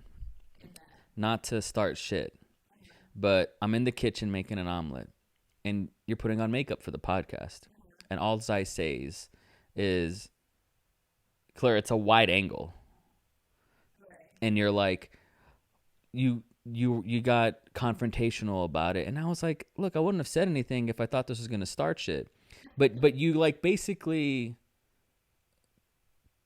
passive aggressively accused me for being like controlling or something. Whoa, is how I interpreted it. And so for me, I was like, Claire, if I was literally critiquing you, or if I had a problem, or if I was saying anything in a negative, I would have said something like, wait, that's what you're going to wear on the podcast? Put something. That's not going to work. But I'm not that person. Instead, I was like, just so you know, we're chill on this. Like we're just chilling. I think this is a boy-girl thing. It is. It kind of gets you not understanding the point of it, or why, how long it obviously takes, and you just came back from a photo shoot, and you said, Of course. makeup took 2 hours, Yeah. if you're like, I think, you don't understand, it's fine, I respect it, but like, then but I wasn't like being a control freak about it. And I didn't want you to flip out and be, I'm not like telling you not to wear makeup. I didn't think you were, but it wasn't also the first time you brought it up. But it also ties into like you not caring about these things. But I also wasn't like, You don't want to care. but it wasn't that either. So Bill Burr has this whole bit on how like if you say one thing to piss off a woman, the female has 19 things already locked and loaded that she's had in reserves, ready to just be like boom, boom, boom, and you like dropped 8 grenades on me, and I was like, man, this was not worth what I said. I was just saying like it's a wide angle in case you're curious. If I'm gonna cut to a close up on you, it's just a wide angle. Well, to me, that doesn't matter. And I'm bringing this up just because we were talking about, being in a relationship with somebody that's controlling. Like and correct me if I'm wrong, I've never been a controlling force in any relationship I've been in. The complete opposite in that you don't care. You don't care about certain things. I don't, Why do you care about this one thing? but I didn't even say it in a way that was like smudging you in any sense. It was just a way of like to relieve any sort of pressure that you felt. Because here's the thing, in a conversation, which I happen to think we're having a good conversation, but and trust me, I've done a lot of these. Like the more pressure there is on something, it's going to be a friction on a conversation. And so I want to remove all any sort of tensions or frictions or pressures and like any sort of things that are getting in the way of a good conversation.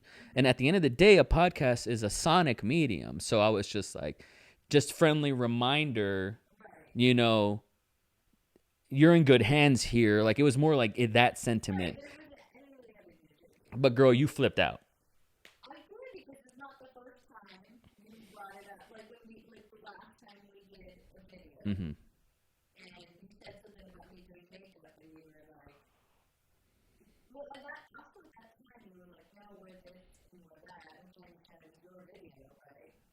And so Oh, okay, yeah. and so it was like, no, I want to, I had to age you down. I had to Irishman you. right? And so Yeah, that's why I was like, you should wear this. there's just been other times you were like, buy the makeup, like if you just like did like a stand, or you're kind of Course. like don't care, who's care. Also, not to be corny, but like I'm like, girl, you look great. But it's not. It means like you don't understand that it's not for you. Exactly. It's for me. Exactly. If I'm doing it for me, And what a douchebag I would really be if I made it about me though. If I was like, no, I think like this calls for some eyeshadow. Where's that lip? Like, but I'm not. I'm so not that. I'm not trying to dress you up like a doll here for my show. Like this is not like that. That's all. If you wanted to be in pajamas, I wouldn't have called attention to that. I'm not even wearing a bra right now. Hell yeah. Like so. I'm just gonna replay that clip over and over again. I don't even know exactly. So right now? No. Oh, of course. I have like usually my thoughts when you're married, right? Like your thoughts go through this like gatekeeper, and they're just like, nope, knives. Don't even just put that in the recycle bin. This one went through my gatekeeper, and I just overrode it, and was like, just put it out, and I regretted it. So I learned something today. But you were talking about self-care. Yes. And I haven't developed those tools, to be honest. Like, I'm still young relatively. I have time, but it sounds like you made sure to make time. And I think it's because you matured way earlier than me and faster because you had a kid at a very young age. So you're forced to kind of be like, get your shit together. And so when I met you, I hadn't had my shit together though. And I got my shit together a bit. And I am, and I don't know how to. I gotta tell you, I had this thought at the movies. I'm gonna get shit for this. Out of everything I've said, this is the thing that I have this coming. I had the thought at the movies. So like you can pick this up like that if you need to. Okay.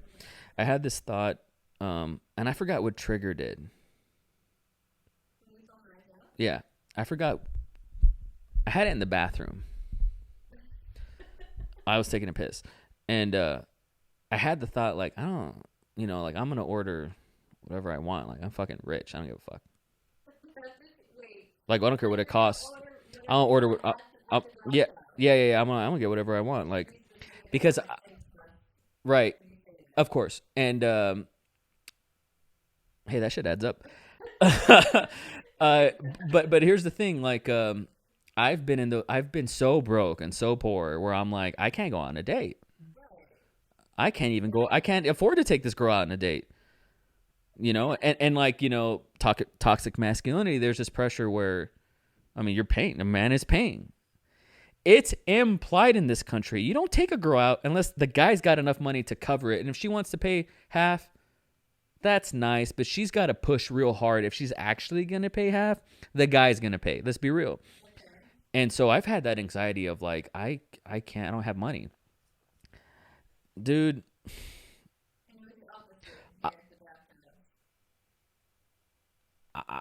I don't even look at the prices at the draft house. I'm like, I want that and I want that and I want that.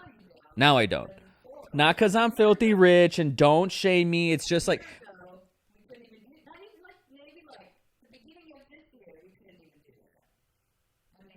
I don't know. I don't know about that. But let's just say when we moved to Austin, we definitely couldn't.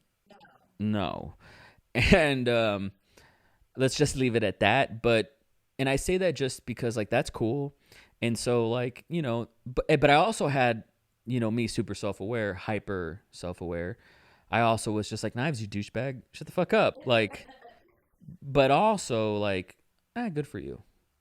Good for you. Good for you. Good for you. I'll still pick up a quarter if I see it on the street. All right. I'm still going to pick up a quarter. But I had that thought of like, dude, you're doing okay. I get by. I'm making a living. That's what you're supposed to say. And I grew up with a single mom. And so our kids are spoiled as shit.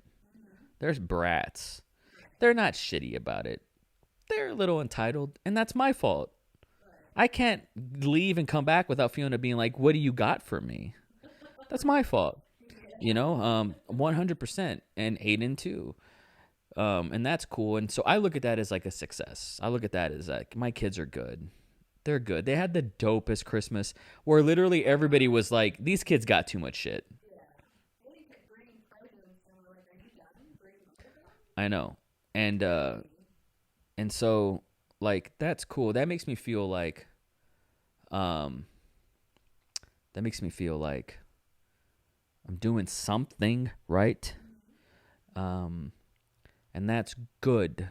At the same time, like I also want to like myself and feel good about myself. And I deserve to. And I want to, because like you said, would I date me?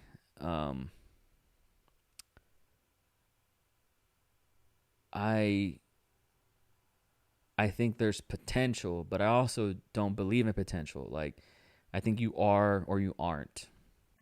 And I like me. Like I like the idea of me, but I really actually want to like me. Like I want to wake up and be stoked.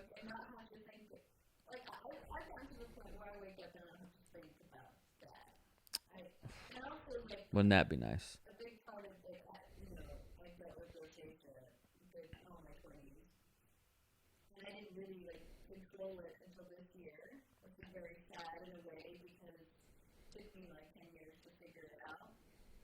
You figured it out, though.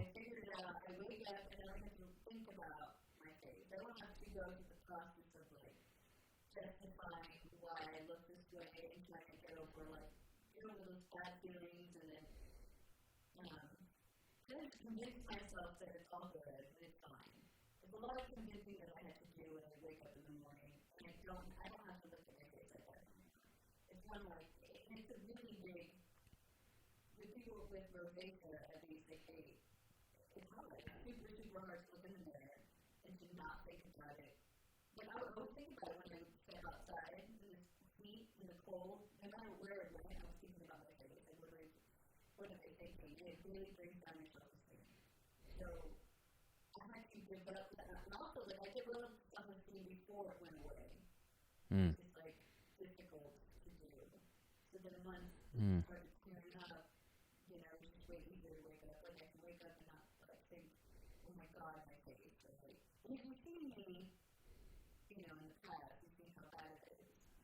And so, it's hard. Yeah. I'm very, very happy that I don't have to do that anymore. That is good. I hope it doesn't. See, and like not to compare and contrast, but like that, you know, I knew what a hard time all that was for you, these years that I've known you and been with you, and it sucked, and I also felt like I can't do anything about it, and all the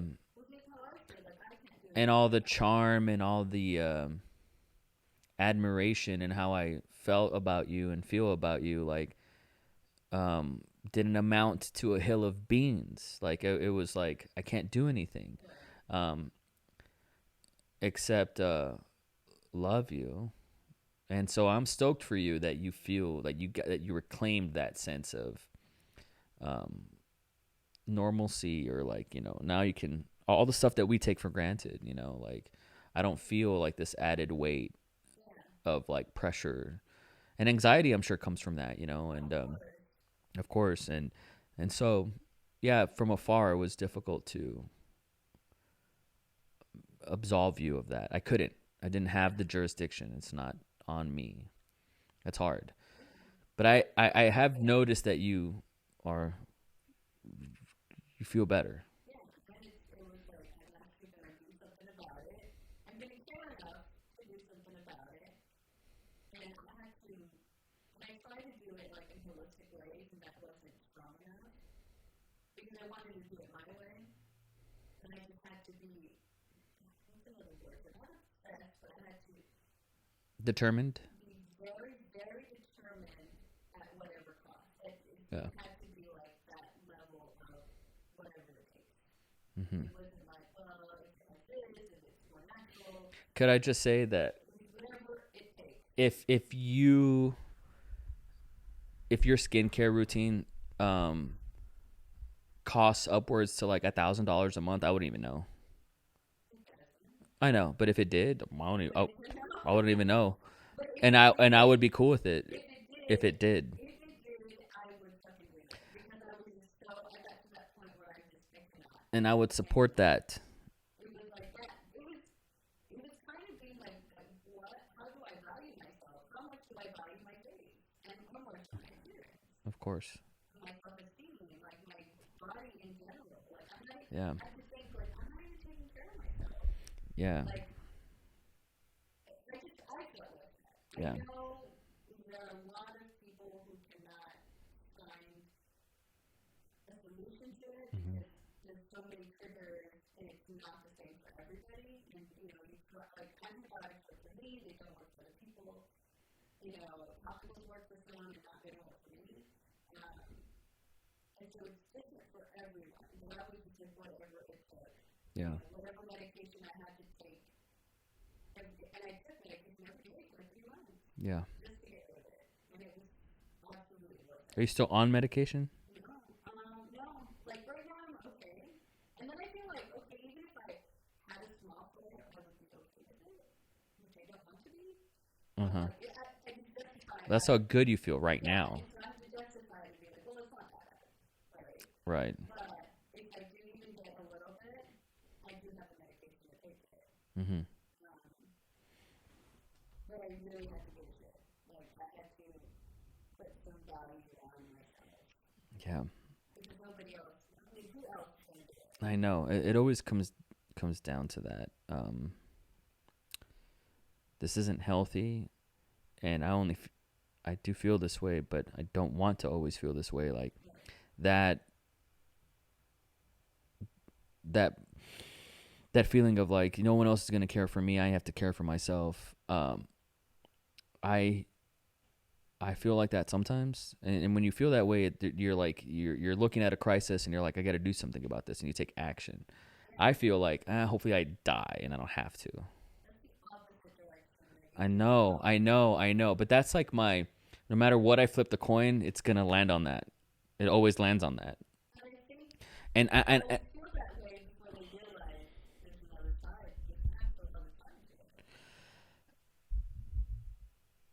yeah, the night is darkest before the dawn. All this fucking, all these David Goggins isms. Like there's. I know.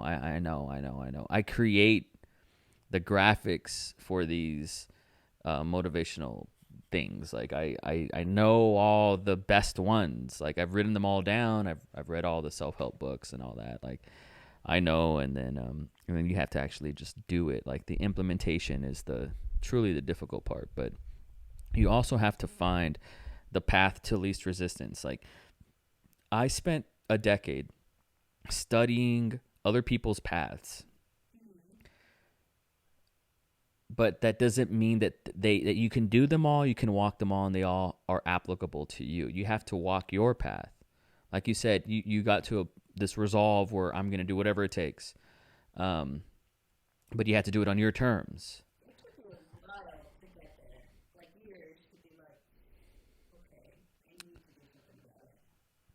Yeah.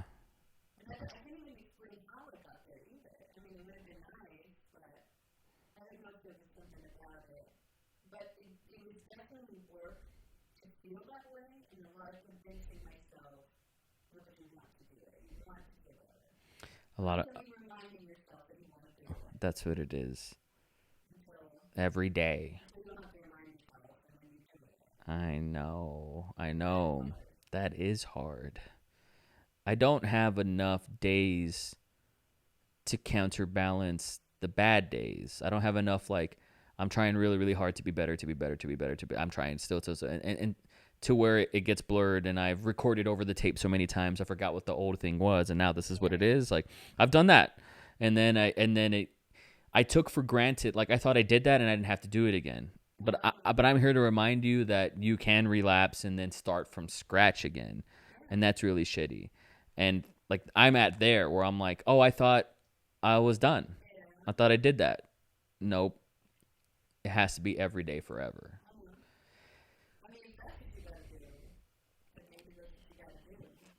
Yeah. Yes, I'm saying that because can I wake up tomorrow and do it? I really want to. I really want to right now. I really want to. I'm going to try. I'm going to do it. I don't know. I'm going to try it. It's really hard. At least try. I mean, be confident that you're going to try. I'll say this, and we should wrap up here because my Zoom recorder's like on one bar, and that could mean an hour. It could mean 5 minutes. And I have, damn these things. Because like usually I plug that into a computer. Anyways, on an upcoming episode of this podcast, I have this mission statement written out, and I want to talk about almost like a reprogramming of this podcast. And I'm going to respect what it's done in 2018, but I also want to take it in a new direction. And part of that is, this right here is part of my self-care. Like being able, like I did a podcast yesterday. I did a podcast today. I did one on Christmas Eve. That makes me feel better. Like it makes me feel good to do stuff, to make stuff. It's like you see knives, like you did something today. And I want to do more of that. Like we fetishize like one podcast, but the truth is like it's about consistency. Everything is about consistency. Everything. Like your diet, your fitness, your relationships. Like, you can't say, I took Claire out on one date, we're good. It's 24/7, 365, always, forever. And it's the same thing with this. I want to bring that to this podcast. Like, this right here makes me feel productive. Like, we're doing something, and it's selfish, and so I'm scratching an itch. And so it's also visual, audio, like it's creative, and this makes me feel good. Like, it does. And if in order to sustain that, my entire routine, like, you have to have a discipline, has to, it all feeds off itself. Like, you have to eat well and be well and think well and all that to make great art. And I want to be better at this. And I had a conversation with my friend Luis Cantu, who's been on the Outer Heaven podcast, which I made, which is now this. And I want to have him on again, but I told him I may never be the best filmmaker of my generation or of all time, but I think I could be one of the best podcasters. I really do. And I know that's audacious, but I can say it and mean it. That's got to mean something. I can say it and feel it. That's got to mean something, because I trust this instinct. I can't look at you in the face and say, I'm the best videographer. I can't say that. No, but podcasters, I think I could be an all-timer, and I think I could be at the table. I'll say that. And I mean that, and so I want to give everybody more of that. And it's just a pocket that makes me feel good. And I haven't felt that way in so long. And when I get into this zone, I get committed, and all my resources and thoughts and feelings go into that. And I get into that pocket that you got into when it came to your rosacea, about relentlessness, and I'm going to do this by any means necessary, whatever it takes, and that's a great place to be. Like, you get shit done when you're in that zone. And I'm in that zone right now in podcasting. And so here we are going into 2020. You and I think, made 3 podcasts together on this show this year. Whether if the first one we did was in 2018, it could have been, but either way, like, I averaged out at like maybe 1.5 podcasts a month. I want to do more this year. So I'll be very surprised if anybody made it this far, because this is the longest podcast I've done on this show. It's going to be about a 2.5 hour one. You'd be surprised. And so if you made it this far, text me, email me, tweet me, DM me, whatever it takes, and let me know, because that proves that I am an all-timer, because this is retention right here. I'll tell you that right now, if somebody made it this far. So if you did, Mom, whoever you are, like, let me know, and I'll tell Claire they made it this fucking far towards the end. But I don't do interviews. These are chats, conversations. But I'm going to ask you an interview type question, and we'll end it with this. 2020, what does it look like? What do you want to do? What are you looking forward to? What do you want to learn? How do you want to grow? How do you want to give back? What are some goals? All those things.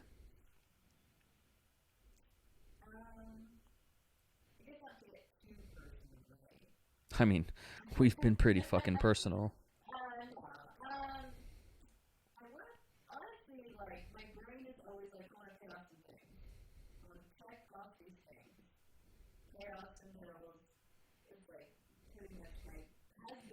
Priority the past 3 years, and I think we're doing well. I think we've made smart choices there. Yes, you have. No, I mean it's both of us, right? Sure. So there's that. I also obviously want to make more money. Yeah. So I have my financial goals, pay off things, make more money. I want to move up at work. I think it's possible. It is. Somewhere middle of the year. There's always losing weight. That's always a nice thing to think of. This isn't a proposal, but do you want to get married next year? So I said that. I told her You did. quick to jump on Yes. the idea. I said I wanted to get married next year Yeah. With who? with you. Oh shit. But I also said if I lose 10 pounds, then we can get married. You did say that. So unnecessary pressure for me there. So there's that. Now I'm like, why did I say that? I have way more weight to lose. This is hard. It's hard to lose weight. And I want to try keto again. That's another thing I want to do. Uh-huh. I did it successfully for a month and a half. Then my birthday came, and I did like half a cake. With Kentucky bread. And he spiraled out 9 months ago. I just went like, I can't have it. Like, it's, you know, it was like a drug. I just could not have it at all. I get that. And bread, yeah. And so I'm going to try keto again. And I don't know, I just want to like do more fun stuff as a family. You know, my mom's here. Yeah. I feel like We got to go out of our comfort zone and out of and out of. I don't like that thing. Why? I just like to be comfortable. Like, what's wrong with being comfortable? Well, I mean, here's an example. I Like, like being like adventurous and I know, hiking and oh my god. so like this past we went on vacation in May and we went to the South Padre Island. Yeah. And it's like that's not outside our comfort zone. It's not. So like say we go on vacation, we should go someplace dope where we both haven't been and try a new thing. And if it's not cool, at least we have a good story about it. Yeah. Very exciting story. Yeah. Yeah, and I'll make you comfortable. So yes, I do want to do more things like go on vacation. Just kind of like a different, like I want every year I want to grow in lifestyle. Of course you do. You're a woman. You know what I mean? I know exactly what you mean. I want more money. Yes. And so all that, like, yes, I want to. I know like Like Pearl the landlord. yeah, I want my money. all that. Yes. And so like I just not that I mean I'm okay with what we have now. I like what we have now. But you could have more. But I want more. I always want more, and it's a bad thing sometimes. But that's kind of it, I guess. Well, I think we can do it. What do you want next year? Well, I didn't ask you so you could ask me. I wanted to genuinely know what you want because I want to help as your partner facilitate those things, realize them genuinely because I like it when you're happy. What do I want 2020? I really want to strengthen my relationships with people. That's not something I would have said a week ago. But truly, I don't know what. Well, like I no, and like I asked you, like that was your opportunity to be selfish. Like it's totally fine. But to me, this is kind of selfish. Like I want to not so I can be Mother Teresa, but I quite frankly, like we live in a world where everything's like monetize this, brand awareness that, commercialism, capitalism, blah, blah, blah. Look, I've peeked behind the curtain. No one knows what the fuck they're doing. I've shook hands with billionaires. Like, people matter. Not in a cliche, after school special way. But the truth is, like, there, when Gary Vee says that he wants a lot of people to come to his funeral, I get that. Like, there's a lot of truth to that. I fuck with that. Like, not that I want a lot of people to come to my funeral, but like, people are what matter. It's people are far more potent and special and incredible than money. Like, really. Louis C.K. has this bit post controversy in his leaked set about like when the news hit and he got canceled. He's like, you find out who your real friends are, and he's like, it sucks. You realize, oh, these are my real friends. That's the joke, right? And it's like, but the truth is, when shit hits the fan, like you find out who your real friends are. And that to me is like, if you're going to prepare for the apocalypse, yeah, get a bunker and get some shotguns and invest in whatever. But like also the people that you're going to be around that have your back during the apocalypse, people don't talk about that enough. And so I want to strengthen my relationships with people. I don't want to be that flake to call back, to go full circle about like that Knives on the date who ghosts, and I don't want to be that guy. I don't like that guy. Fuck that guy, you know? And there's a little bit of that person in all of us. But there's a lot of that person in me. And I want to be that guy that, like, this sounds so corny, but like I'm in different group texts with, you know, like I and I say that because like I put a lot on you and I put a lot on Dave. Like Dave has other friends. I don't, you know? And people will be like, Knives, I'm your friend. And it's like, okay, yeah, but like, you know, Dave and I just go way back is all I mean. And this guy, I just put a lot on him, and he knows what I'm talking about. And he doesn't listen to these, but like I put a lot on him. Like I strain our friendship, I feel. Maybe not so much anymore, but so I want to strengthen my friendships and relationships with people, with humans, because I think that's more valuable than monetizing and fuck all that, you know. If 100 dope ass people listen to this podcast and that's all it maxed out after that, I'm good. I would continue to make it. Like 100 dope people is nothing to sleep on. Like that's amazing. So there's that. And I want to feel good and be one of those runner guys. Because like you see like these 70-year-old people that are running in Austin, and they're like, there's something to that. Like that they're going to outlive us all, you know? And so for my health and for my mental health, like I do want to feel better about myself. And like the truth is, all the money and the debt consolidation and the upwards career stuff comes when you are really good with people and you're really healthy and you value health. You radiate that energy to attract those opportunities. So like all those things come from that, right? I feel like I asked you what would be like your favorite mutant power that you'd want, and you're like telekinesis, and I was like, I would want the power of all the powers. Sorry for being that douchebag, but yeah, I do feel like, you know, when they say it's not about what you know, it's who you know, that's true. But you also have to, you also have to be cool. You know, like you also have to be a good person and know these people, and they'll have your back. It doesn't matter if you know them. They have to have your back, right? And I want to be a person that's worthy of that. And in a way, a lot of it's going back to the drawing board for me. And it's funny because people are surprised that I'm such a fucking wreck. But honestly, like people just hide that on the internet. It's not a new thing.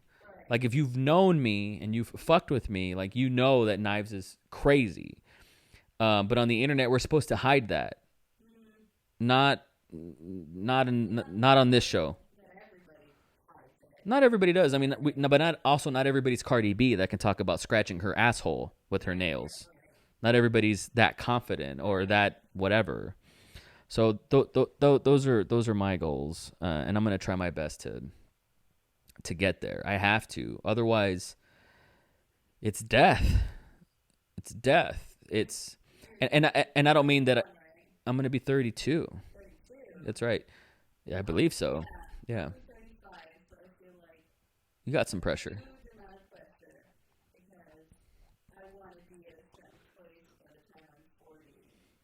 Mm-hmm.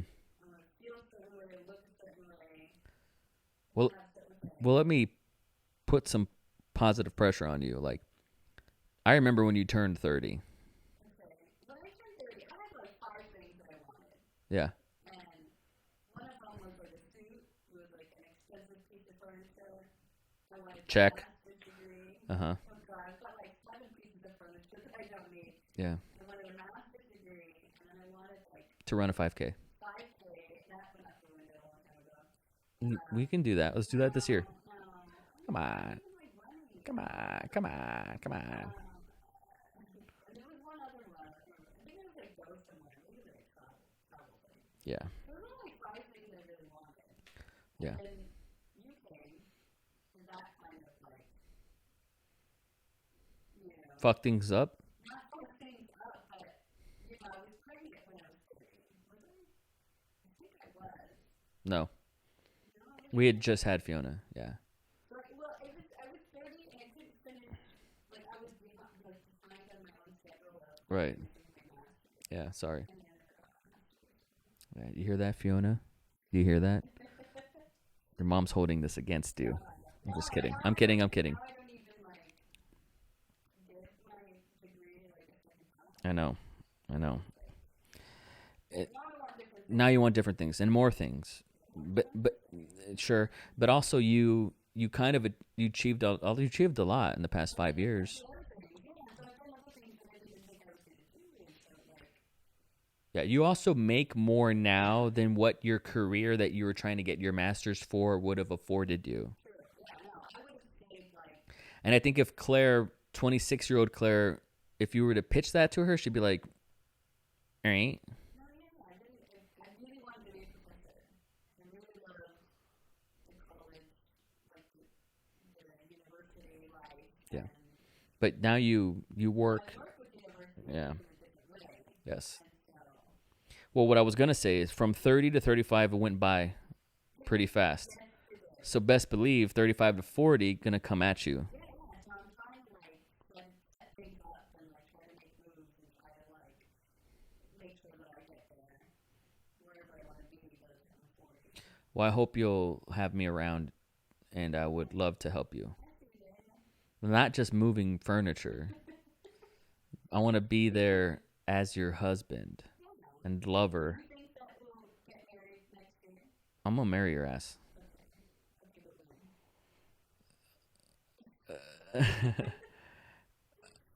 I'll say, I just like that it's, like, at the beginning of the decade, just to not be, like, mm-hmm. pick a number. I mean, you know, I feel like it's a good time, too. Yeah, we're gonna do it. We're gonna do it. Yeah, it's because like I'm a very deadline. I take deadlines seriously. I'm a very goal oriented person, and I put a deadline on my thing. If I were to put the deadline on it right now, I would have to be committed to that for real. And so before I'm like September, it's like let me think about this off mic. Your mom was really quick to say June. I think this was I was like, June is stacked, Mom. Like, stop it. June's birthday month. Yeah, let's do it in November instead. Just kidding. But no, we'll find it and we'll do it. And it no matter what, I promise you this. I'll say this because you need some sort of commitment on wax, and I'll give you this. It's gonna be about. I'm gonna make it about us, but about you, but about us. Like I don't give a fuck about other people. I don't give a fuck. Like, I don't care about napkins and shit. Like, it's really like one day about us, man. Like, one day about our love. We deserve that. And you deserve one day about you looking hot in a white dress. Can you talk into your mic? Just kidding. I know, you're tired. I know you. What time is it? Good for you.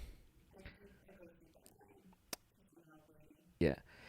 I love you so much, and thank you for doing this with me.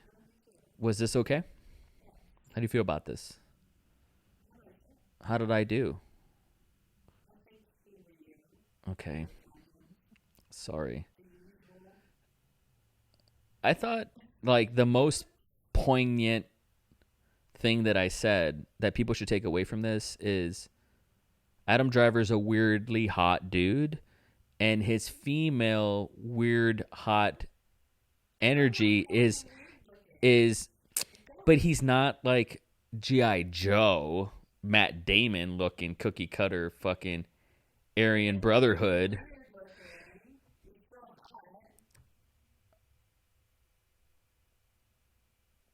Yeah, of course. Sorry, that it's because I was thinking about like Dustin Hoffman, and I was like, he reminds me of Dustin Hoffman, like graduate Dustin Hoffman of so talented, like one of the best of his generation. Here we are talking about it. But also like you wouldn't say he was hot, like sex pot, like fucking Jason Momoa, like take me, like kind of that kind of thing. Adam Driver's like in a different wavelength. But I see people like online that are like, oh my gosh, they have such a crush on him. And I get that. But it has something to do with him being a movie star. Like if Adam Driver if Adam Driver was your plumber, you would pretty much. He's tall. He's got to be like 6'1" or something. I understand, but if he's your plumber, he comes and goes. But if Jason Momoa is your barista, you're not going to be able to shake that guy, right? So it's just like the movie. There's some people, movie stars, that no matter what they did, they are always going to be stunning. They're going to be stunning. But Adam Driver's like, he has a movie star aura that like amplifies his already hasness. And I feel like old Meryl Streep, which is young Meryl Streep, had that too. Like The Office, the show had this thing is like, is Hilary Swank hot? Yeah, they had that. I forgot who they compared her to. But like, is Hilary Swank hot? Yeah. And I was just like, that's an interesting observation. And also, I would throw like Jodie Foster in there. I like Jodie Foster. Is she hot? Not every movie star like has to be. Kathy Bates is hot. I love you so much. Thank you for doing this podcast. I love you. We'll do another one. Thanks for putting up with my bullshit.